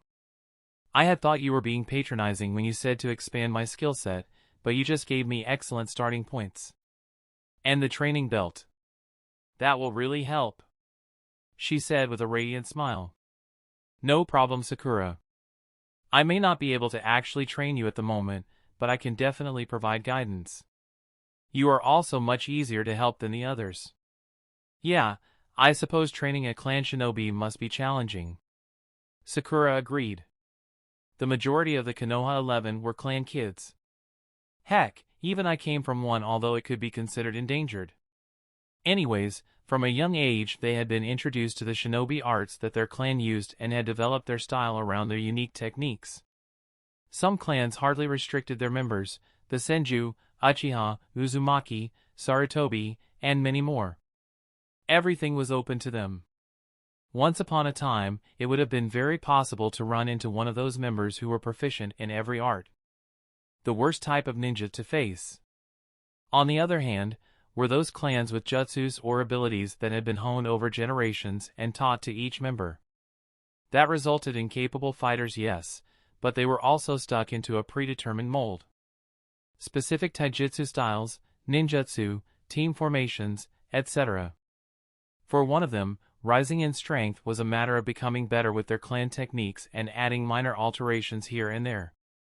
And that is what made helping them so hard. But, because every ninja was expected to stay fit, the weight belt could be easily incorporated into their training program. Things that involved taking up chakra that would normally be used in clan techniques required more forethought and likely a more convincing argument. Sakura, though, she had no clan, and even as a medic she was more attuned to Tsunade's brand. Meaning she had offensive capabilities and I knew enough about how they worked to offer advice. That's right. Standing up, I turned to face the village proper. Well, I'm heading back down now, but before I leave, I want to offer a word of caution. What is it? She asked while rising to her feet behind me. Take a look around. From up here, the village might present a unified front, but don't let it fool you. Not every leaf nin is on our side. I stated. You're saying there are traitors in our forces? The alarm was apparent in her voice. Does Lady Tsunade know about them? I suppose you could call them traitors. And she has her suspicions. What are we doing about them? Well, it is a given that any outside force would seek to plant spies within our borders. But it isn't those that I worry about. It's the rogue aspects within our command structure. Not everyone is happy with the current state of things. If that's the case, why not eliminate them? She asked, stumbling over the last part. Because they are not without support. They have been around for some time and there is no telling where their roots don't reach. Even the Umbu could be compromised. The Hokage's own forces. Yes. I'm telling you this for 2 reasons. 1, because I want you to be alert and remember that information is crucial in the shinobi world. Especially that about one's abilities. You want me to keep my progress a secret? It's for the best. As you already know, I'm a high-profile target for various reasons, I said, looking over my shoulder and catching a look flash across her face. Therefore, I'm already doing my best to limit what they get on me. As an old teammate, it wouldn't be wrong to assume they could have an eye on you as well. I'll do my best as well, she nodded. So this is why you have been so tight-lipped about your training? You're afraid of someone creating countermeasures for you? Partly. Like I said, information is key. That is one theme that was prevalent during the latter part of the series. One didn't need to look very hard to see it, Shikamaru defeating an S-class ninja. The link of manipulation going from Black Zetsu to Madara to Obito and then to Pain and the Akatsuki. All could be explained by having or lacking certain information. So, as of now, no one where I stood exactly. Danzo, if he was as competent as he liked to pretend, likely knew I was strong but not how big of a threat I actually was. Those outside the village knew even less, and I like it that way. Secondly, there are ongoing attempts at filling up the open space left by Sasuke. I continued, they are trying to force Tsunade's hand to place their own agent in our team. But you have your own task for now. Sakura pointed out. Meaning the team isn't active yet and therefore they have to wait 2 months before they can make something like that official. Right, I nodded, but if it does go through, we would have a spy at best or an assassin among us. She finished, to which I affirmed. According to Tsunade, Danzo wanted to place someone around our age into the team. I automatically guessed it would be Sai, but realistically, the cripple could have various people who meet that requirement working under him. And even if it was Sai, I don't think I have the right personality to sway him to the light side like Naruto did. That's just not my thing. Without that factor, Sai would basically be a robot carrying out orders from a hypocritical old man, and that's not the type of person I want around me. Sakura would undoubtedly feel something off about the guy, but extra warning shouldn't hurt. I really hope Lady Tsunade doesn't let that happen. Sakura said worriedly. When did internal village affairs become so out of sync? Is it really so surprising? Just this week you found out something the whole village had been keeping a secret. I would think this much easier to manage as compared to learning that your parents had been lying to you for the last decade. Honestly, corruption and humanity went hand in hand. I guess. Hey Naruto. I want to, I waited while she tried to find the correct words to express herself, but after a few false starts, decided that I could meet her halfway. Sakura, if you're trying to say what I think you are, then it's okay. Perhaps okay is not the right word, but we all said and did things we now regret while we were young, and I won't hold it against you. Not when you seem genuinely sorry. I meant it. As a laid-back sort of person, I didn't really hold grudges. In this world with past transgressions against Naruto being passed on to me, I had decided to bury them for the most part.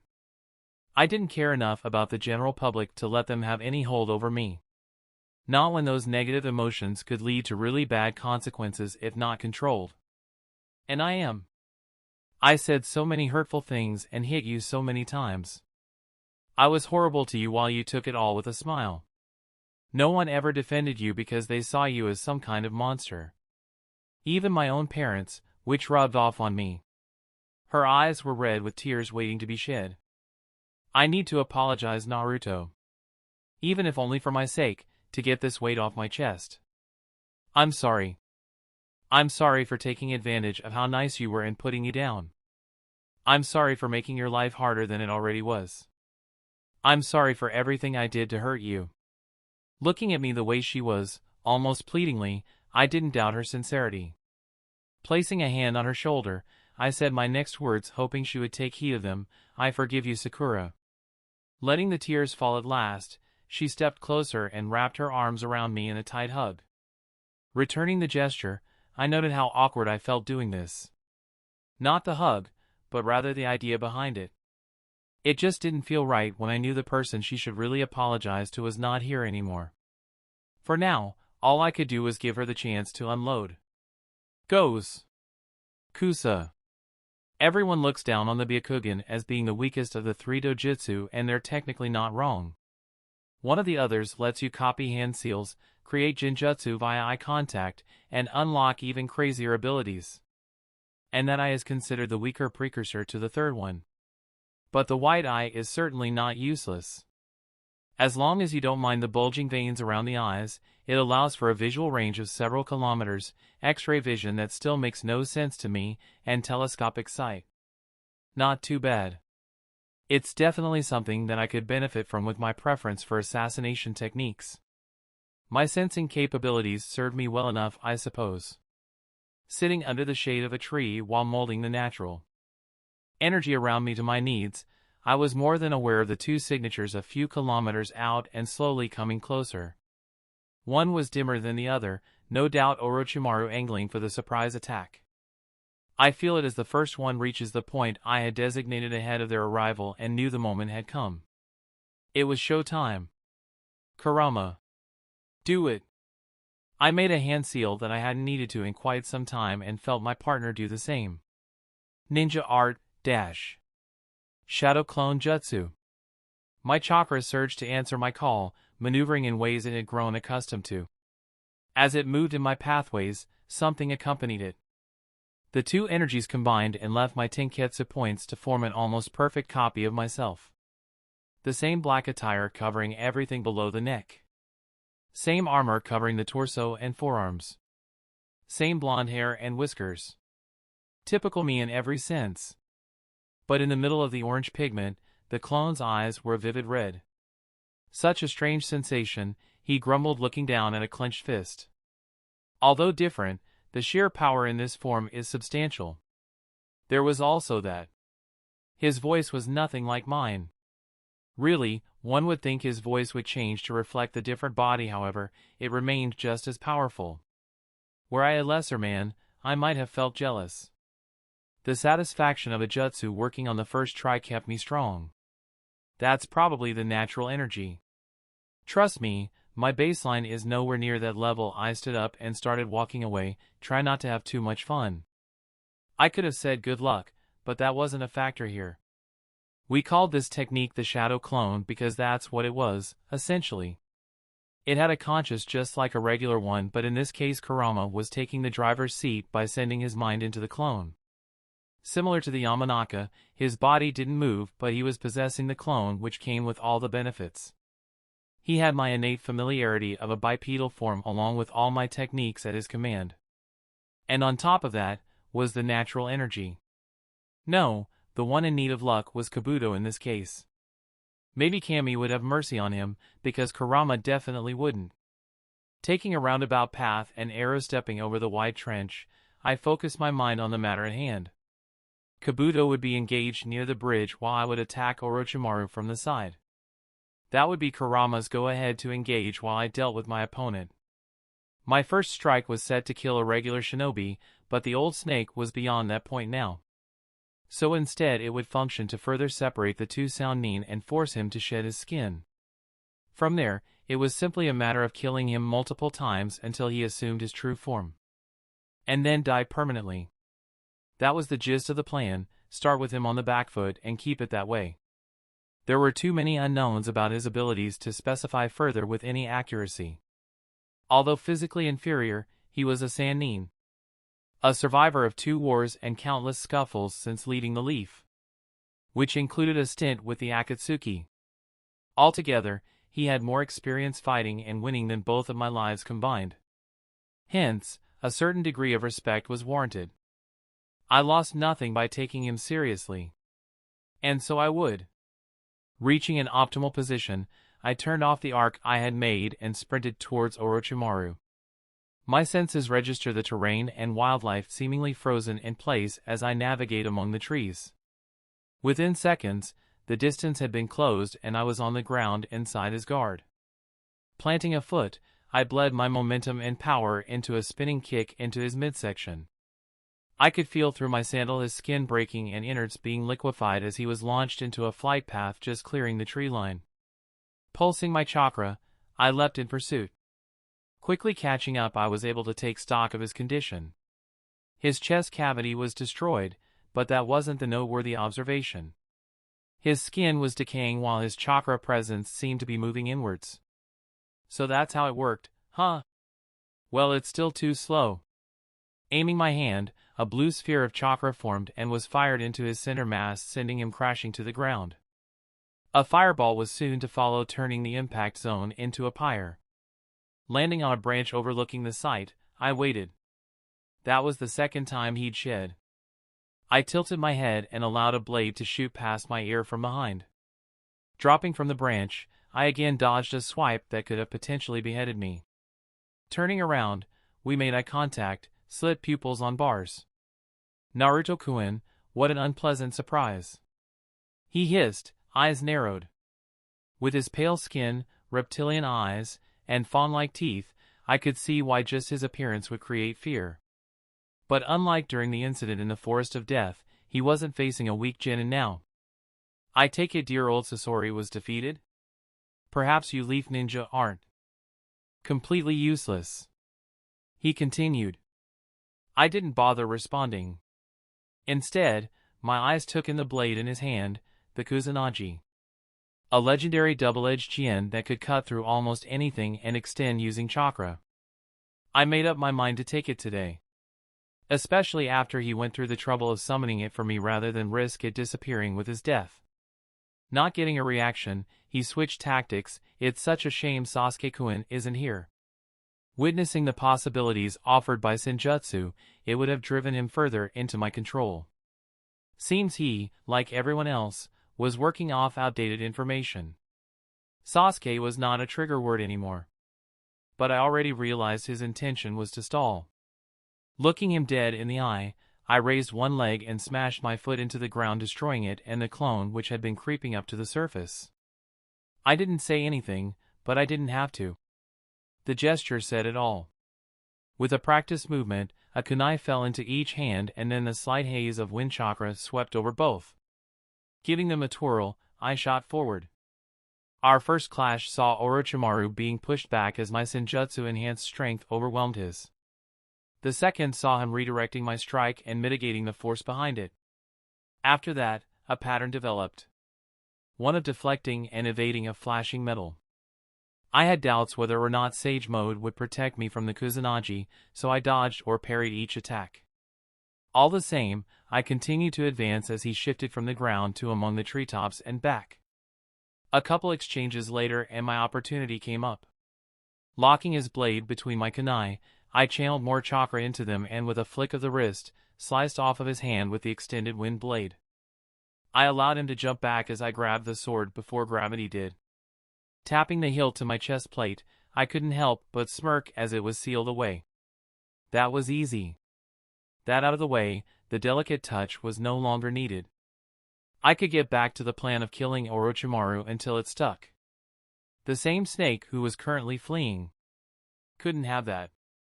Ignoring the trails of the mud clones, I followed the chakra presence I had memorized by now. 2 seconds later, my flying knee turned a piece of wood into splinters. In the same movement, an air platform formed in front of my leading foot and was used to propel me out of the path of a wave of flames. Another arrow step allowed me to dodge the huge serpent that burst from the ground in an attempt to swallow me. With little effort, water coalesced from the air to form a whip that I used to slice at the softer underbelly and dispel it. Orochimaru had ran using the snake as cover, but I kept track of him.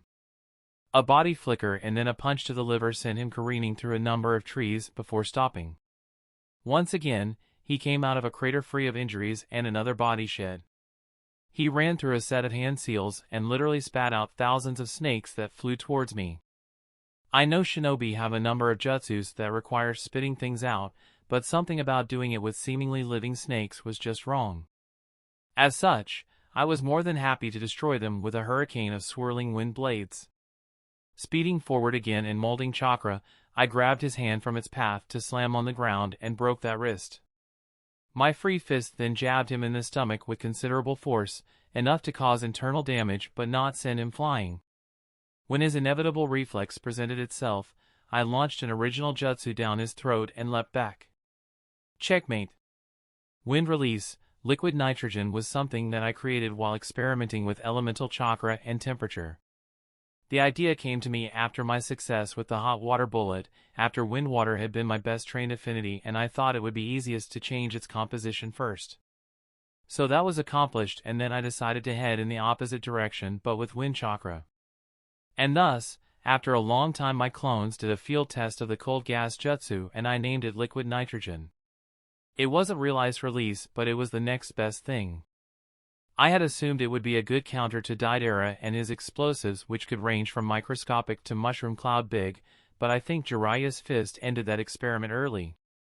I had still used it on the cave, but that had mainly been in case he prepared some type of dead man's trap ahead of time. Either he hadn't or the jutsu was cold enough to prevent them from going off. It didn't really matter. It was certainly effective against Orochimaru. His current body was on all fours, gasping from asphyxiation and pain as the jutsu had went down his throat and into his organs, instantly freezing what it touched and everything in the immediate area. I would imagine it a very painful yet quick way to go for a regular mortal. In this case, he had to shed his skin twice in quick succession, once to leave the flash-frozen corpse which shattered after the act, and again to escape the frostbitten body that had to come in contact with the solid gas on the way out of his mouth. Reaching out a hand, the familiar buzz of the Raisin Shuriken built up and was waiting to go before he went through his final transformation. He had taken the form of a giant white snake made up of smaller snakes. It was obvious that shape wasn't meant for battle like this. It lacked the hands that ninja used to be most effective. Made sense it was used as the last resort. But the instant he was out, I hurled the dense jutsu and had it explode right after slicing him in two. The barrage of visible and cellular level wind blades left his carcass as a bloody lump of flesh, all structural integrity lost. Feeling his presence fade from my senses, I allowed myself to relax somewhat. The fight hadn't lasted that long, but Orochimaru was a slippery one who had faked his death many times before, so I had been on the lookout for such tactics. This time was the real deal, however. The three sanin had just become two. "About time you got done," spoke my partner from beside me. It was Orochimaru. I shrugged. Even if not on our level, he was not someone who would go out without a fight. He almost used the impure world reincarnation near the end there. So that's what he was attempting? A sly one. The other did not amount to much. Next time, I'm fighting the superior opponent. Do remember that you lost the coin flip. It's not my fault you ended up with 4 eyes. I laughed. But I don't have a problem with letting you pick first later on. Good. Here. I burned the rest of him. Laying in his hand was a sound forehead protector and a pair of glasses with a broken lens. The same pair Kabuto would constantly adjust to do that light glaring off the glasses trick. I always assumed they were for that purpose alone. I doubt someone like him couldn't fix his eyesight. Taking and sealing them away, I turned back to the snake. I took his sword, so there's no point in digging around for his forehead protector. Then all that's left is clean up. A thin stream of fire left his mouth to envelop the corpse. I snorted at this. Give a fox some ninjutsu, don't be surprised by how much he enjoys using them. Like getting a new game. Taking the cue, I created a dozen clones. A few went around up the skin that had been shed while the rest spanned out to find the snake's hideout. It was unlikely they had left a direct trail to their base on the way here, so we would have to search from the point I first felt them and outwards. So, nothing. He shook his head, not using my negative emotion sensing nor your radar. We were completely alone today. I didn't pick up anything either. Let's pray it's because there was nothing to find rather than them subverting our senses. I hadn't been certain if chakra sensing worked on any of the Zetsu, but searching through emotions should have found them if they had indeed watched the battle. Either way, we've lost some of our advantage with this move, he commented while staring at the flames. Perhaps. But this was a calculated plan of action. We'll deal with the diverging plotline and whatever it throws at us. May it be better than the alternative. We had been working under the assumption that everything would go according to canon or at least be guided by it. I didn't really remember what effect the two snake summoners had on the plot between the first encounter with Sasuke and the point where Orochimaru was killed. Maybe something minor, maybe not. Fact was, they were dead, and anything could result from that change. But that was the risk when doing something bold. And we weren't done changing the script just yet. We're done here. On to the next step. He smiled. The anticipation was clear. Yup. You want to stay out or should I summon you later? I'll remain in this form for a while longer, he answered before leaping away. I saw that coming. I don't have the time nor expertise to reverse engineer a key to the barrier seal. I wasn't too prideful to admit it. I was decent at Fuinjutsu and could accomplish novel things with it, but I was no prodigy with the art. So hacking and entering through the main entrance was a no-go. But we weren't without options. Waiting until the dead of night, after I had felt the single source of emotion inside dampen, we improvised. Moving around until we were near the sleeping target but not right on top of them, I used my new sword to burrow into the dirt and past the layer of rock until I felt no resistance. After twisting the Kusanagi around some, I pulled it out and was left with a tunnel roughly the width of the blade in diameter. It was perfect for what I had in mind. Sitting down, I took out a storage scroll and unfurled it. Applying chakra to the seal released a kit with various medicinal tools and supplements. From that I took out the small purple capsule which held a general anesthetic agent. Holding it in my palm, I channeled my chakra. Slowly, air gathered to form a sphere with the capsule at its center. Moving my hand away left it looked like the pellet was floating in place. Clasping my hands together in the bird hand sign, the sphere obeyed my demand and quickly constricted and expanded back to its previous size. That pressure was enough to rupture the capsule and purple smoke filled the sphere allowing the naked eye to see the shape of the wind construct. Now came the hard part. Before our eyes, the air bubble sunk to the ground and entered the tunnel I had formed. Following the path to its endpoint, it exited into an area that was likely another room based on the air pressure. Annoying, I had been aiming for a hallway, so this just created more work. Even with Sage Mode enhancing my control, this manipulation of wind chakra was not easy. Closing my eyes to further concentrate, I had the bubble move around in the room until I felt the area where the air in the room was intermingling with that of the corridor. Forcing it against the door, the shape of the bubble distorted as it squeezed its way between the door and the frame piecemeal until it popped back into shape on the other side. Guiding it forward towards the only chakra signature, I once again had to feel out a shift in pressure signifying a door and then push the bubble into the crevice. Now in the right room, it was child's play to maneuver the bubble over the target and have it disperse releasing the gas. Back outside, I slumped in relief. That was a real test of my abilities. Didn't even want to consider just how long it would have taken in my base form without the boost in control and passive sensing to guide my technique. Too long. Good job. Kurama patted my shoulder. I'll handle the capture. Yup, all you. I nodded while packing up the health kit. 2 clones popped into existence and using the malleability of being chakra constructs transformed into large beetles that crawled down the tunnel. Moments later, they flared chakra as our signal. A couple substitutions later, Kurama and I stood in a dark room with the only bit of light coming from the sides of a door. Feeling for the doorknob, it was of course locked. So it got slashed to pieces. Stepping out into the hallway, I took a look around. The walls were made from a clay-like material shaped in odd swirling panels. Candles hung from the walls in regular intervals casting light and shadows at different areas. Not the most comfortable of hideouts. Actually, if the desired outcome was something similar to an Egyptian tomb, then the interior designer succeeded. Horrible taste aside, I followed Kurama as he walked over to the only occupied room and simply opened the door. Forming some hand seals as he approached the bed, chakra gathered on his hand which he slapped onto the target's head, leaving a chakra restricting seal. And just like that, Sasuke Uchiha had been neutralized. All it took was some stealth, knockout gas, and a tailed beast putting a seal on him. The irony. Well, Kurama, stopping beside him to run an eye over the Avenger, looks like you finally got one over an Uchiha. This one is nothing compared to the other two. He hasn't truly annoyed me for one. He snorted. Bringing out the medkit and getting to work, I replied back, yeah, but that's an unfair comparison at the moment. Remember that in less than 6 months he would have won against 3S ranks, obtained the Eternal Manjikyu, and then the Rinnegan.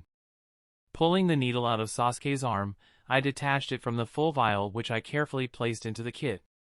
Matter of fact, even after double-teaming Kagaya, he had enough left in the tank to capture all the loose-tailed beasts in a Jinjutsu and seal them in individual Chibaku Tensei formations. Shippuden moved slowly from my perspective of watching it, but when I really crunched the numbers, the pace was astronomical. In what I estimate to be less than a year, Naruto went from struggling against Kakashi to being able to create hundreds of clones each strong enough to defeat Kage. And Sasuke, who had a more impressive first showing, had a similar power creep. Even if they were handed some of that power, it's still insane. That's why when I consider my strength and progress over the years, I try not to allow my ego to inflate too much. It was impressive, yes, but it wasn't the greatest feat. TCH. That was the other timeline. No one will use me like that ever again. And it's only a matter of time before I can repay that pretender. He growled, which was weird when he was wearing my visage. And having to imagine his face behind mine while using that jutsu, I just realized that Kurama didn't have whiskers. That little detail was not terribly important, but it still made me wonder why I had them. Another mystery in this life. His eyes then locked onto something else. Hopefully that takes effect faster than when Madara did it. Yeah. And that it provides something on the same scale. I agreed, looking at them too. A vial of blood, a couple hairs, and a bit of flesh. The things that would set me on a path to reaching new heights. Like the ultimate Uchiha, I wanted to awaken the 6 paths chakra on my own. Due to only the Indra reincarnate having achieved it before, neither of us knew what to expect. It wouldn't be the Rinnegan because I didn't take Sasuke's eyes, and it probably wouldn't be 6 paths sage mode because I didn't have the 10 tails chakra.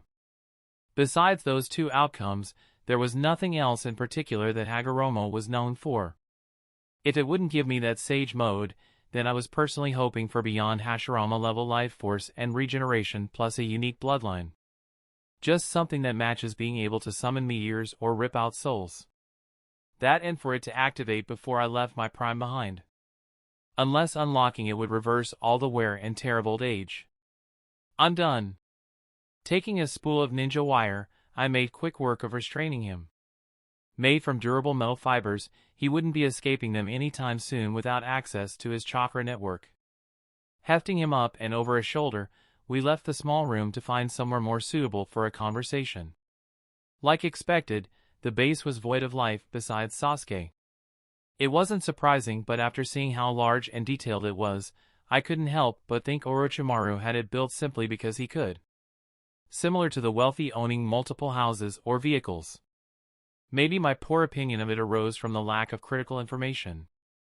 I hadn't banked everything on it, but I had come with the loose expectation of finding some documents in the base that would corroborate my outsider knowledge.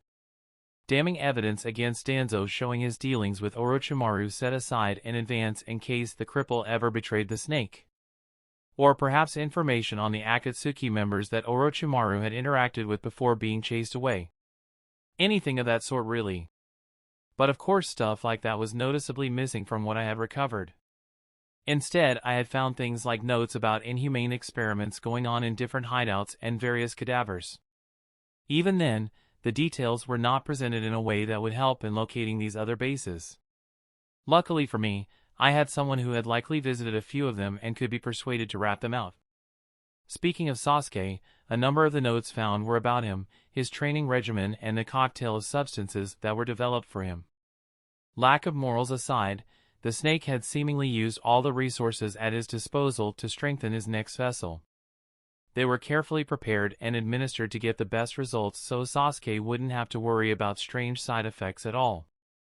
I'm sure Tsunade can make use of them. Perhaps make a few tweaks and then make them available to Leaf forces, preferably after Danzo was dealt with. Which we could have started working on if the snake had kept a few memories of the past laying about. I can only hope the information I am looking for exists, otherwise I may have to commit forgery. A shift in empathy draws my attention to the youngest Uchiha. Confusion. Fear. Determination.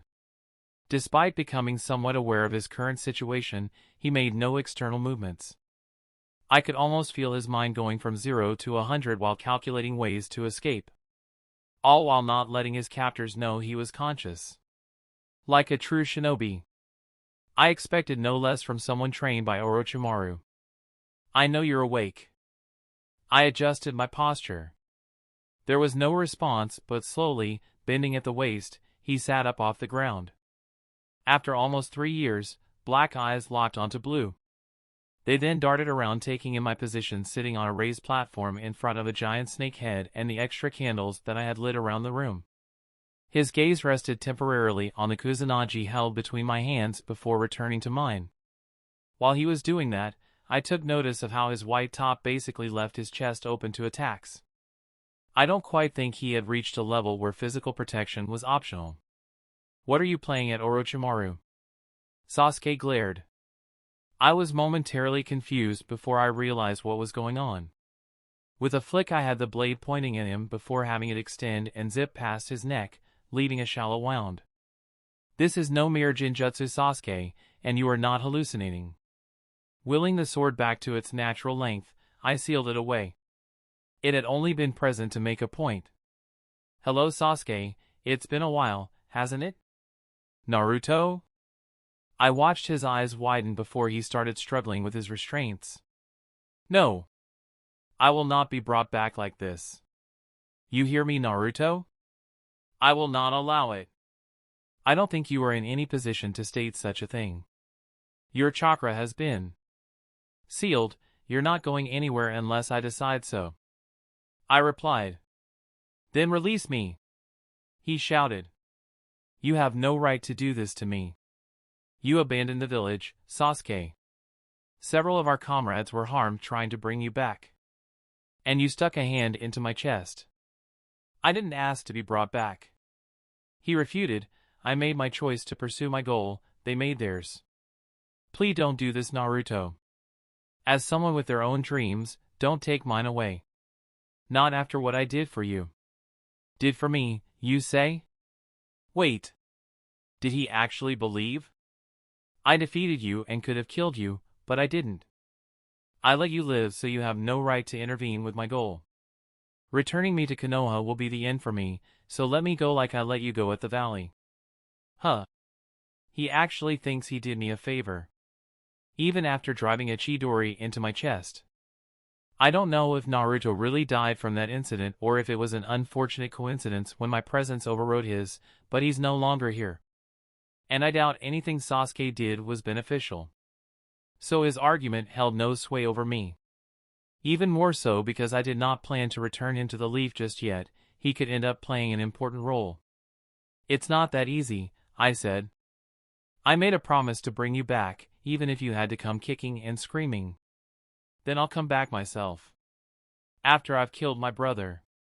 He replied instantly, let me go now, and after Itachi is dead, I will return to Konoha. You have my word.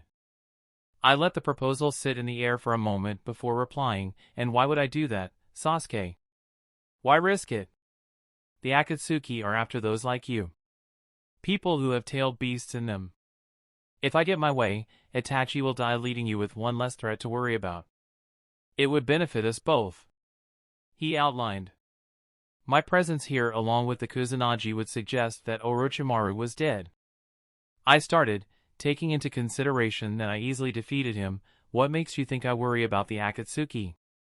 Answer me that. HN. That fool wasn't the strongest member in the organization, they had a leader. A leader? Yes. A leader and other strong shinobi. He didn't speak of them often, but he made secret bases and countermeasures for a reason. Is what he finally went with. Not at all useful, but it led to my real demand well enough. I stood up and moved 2 steps closer, causing his jaw to clench. You're not wrong, Sasuke. I do have a certain empathy for you and your dreams of vengeance. So, I will accept your promise of coming willingly after the deed is done, but I want something else right now. Which is? In return for freeing you, I want the location of every hideout you know of. Big, small, empty, occupied, I want them all. Do that and you will be allowed to pursue Itachi. I offered, looking him straight in the eye. Just that? Simple hideouts? I nodded once. After some mental deliberation, he relented. Fine. I have been to Dash. No. Moving quickly, I brought out a map and writing utensil and freed one of his arms. Marked down them. Taking the proffered pen, he jotted down 4 different locations with one spaced out further from the rest. He looked at me when he had finished, but I knew better. You can't hide your deceit from me, Sasuke. I said all of them. He hesitated before making one last notation. I've done what you asked for, so unseal my chakra. He all but demanded. The seal will come off in a minute or so. Making sure I had everything placed away, I went to leave before pausing. One last thing, I plan to deal with the Akatsuki sooner rather than later. If you waste time, you just might lose your chance at your brother. I thought about making a threat about going back on our deal, but decided otherwise. With my piece said, I began walking to the exit where his voice reached me. What are you going to do with those locations? Was that worry for his future team members perhaps? I'm sure the Hokage would appreciate having the location of these 5 bases. I'll turn them over to her. I look forward to our next encounter, Sasuke. And with that I left the room.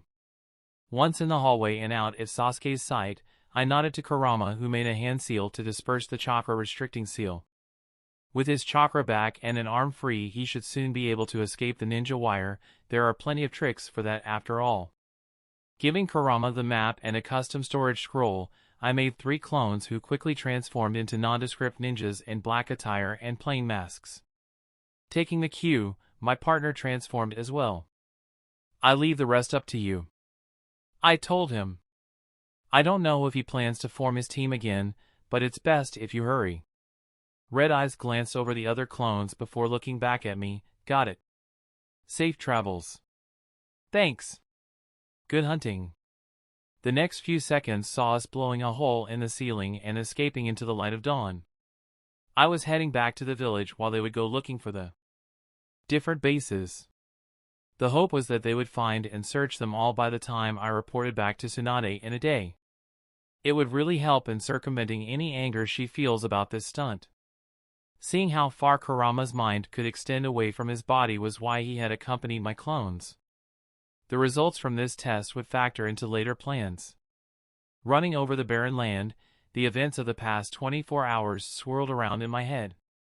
There were things that could have been changed, but, in the end, it was a day of repeat successes. Kabuto was dead along with his master. Although I could have tried to obtain the location of the Shinigami mask, I knew he wouldn't have easily given it up. Not when he likely knew I was going to end him either way. And dealing with Sasuke had been the most important event. Okay, likely second most important when considering the return of Madara and Kagaya, but he was up there. Not only for his DNA, but also to guide him down a certain route. The ideal outcome was him finding Itachi and learning the real reasons for the Uchiha massacre from his mouth rather than someone else. From there they would likely fight and Itachi would die by Sasuke's hand like he intended, and then Sasuke would return to the Leaf. In this scenario he wouldn't have been used by Obito to attack B nor the Kage Summit and wouldn't be branded a criminal by every nation. Everyone would be better off in this hypothetical outcome. Everyone but Obito, but that's perfectly fine. Goes. Sasuke Uchiha once again found his hand being forced by factors out of his control. First it had been his own brother slaying every member of their clan except him, then it had been Orochimaru putting a cursed seal on him and tempting him with power, and most recently another person had thrown his plans into disarray. Of course, he hadn't been completely without choice regarding the second occurrence, but it had made sense in his mind. Konoha was keeping him from his potential. Therefore, he would use the pitiful snake who had asinine dreams of taking his body and then kill him. Before the might of an Uchiha, Orochimaru would be nothing more than a stepping stone. After that he would have formed a team to help track down Itachi and then prevent interference while he avenged his clan. Said plan had to be adjusted now. Hello Sasuke, it's been a while, hasn't it? Naruto Uzumaki. His old teammate who had graduated bottom of the class but had proven to be more than meets the eye. Yet despite his hidden strength, Sasuke would never have foreseen what transpired in that base. You're not going anywhere unless I decide so. That Naruto was not the same one he left barely clinging to life at the Valley of the End. The new one had been confident and collected as he laid down the ultimatum. And why wouldn't he be? He had managed to sneak in and place Sasuke in a disadvantageous position from the very beginning, and from there the tone had been set. It was only his pride that had prevented him from openly pleading to be allowed free. His very dream had been at stake after all. Yet, although he had gotten away, he couldn't help but feel as if he had been toyed with. Without his Sharingan, it was hard to analyze the situation with the clarity he was accustomed to, but he felt positive that Naruto had been pleased by the final outcome. Something that made him seethe as he reflected on that event. To be played like a fool. It would never happen again. He knew just the deterrent to prevent it. With that he put on a burst of speed to arrive at his destination faster. With the possibility of leaf forces coming after the hideouts, time was of the essence. Finally, he thought as the water-based southern hideout came into view. But the sensation of relief did not last for long. This base was used to hold prisoners for whatever reasons Orochimaru might need of them. As such, they were kept behind bars at all times. That was not the case at the moment. Various people could be seen milling about on the island. Their white rags denoted their status. As Sasuke walked from the water to the underground entrance, the recently freed prisoners made a path for him. None looked eager to interact with the obvious shinobi.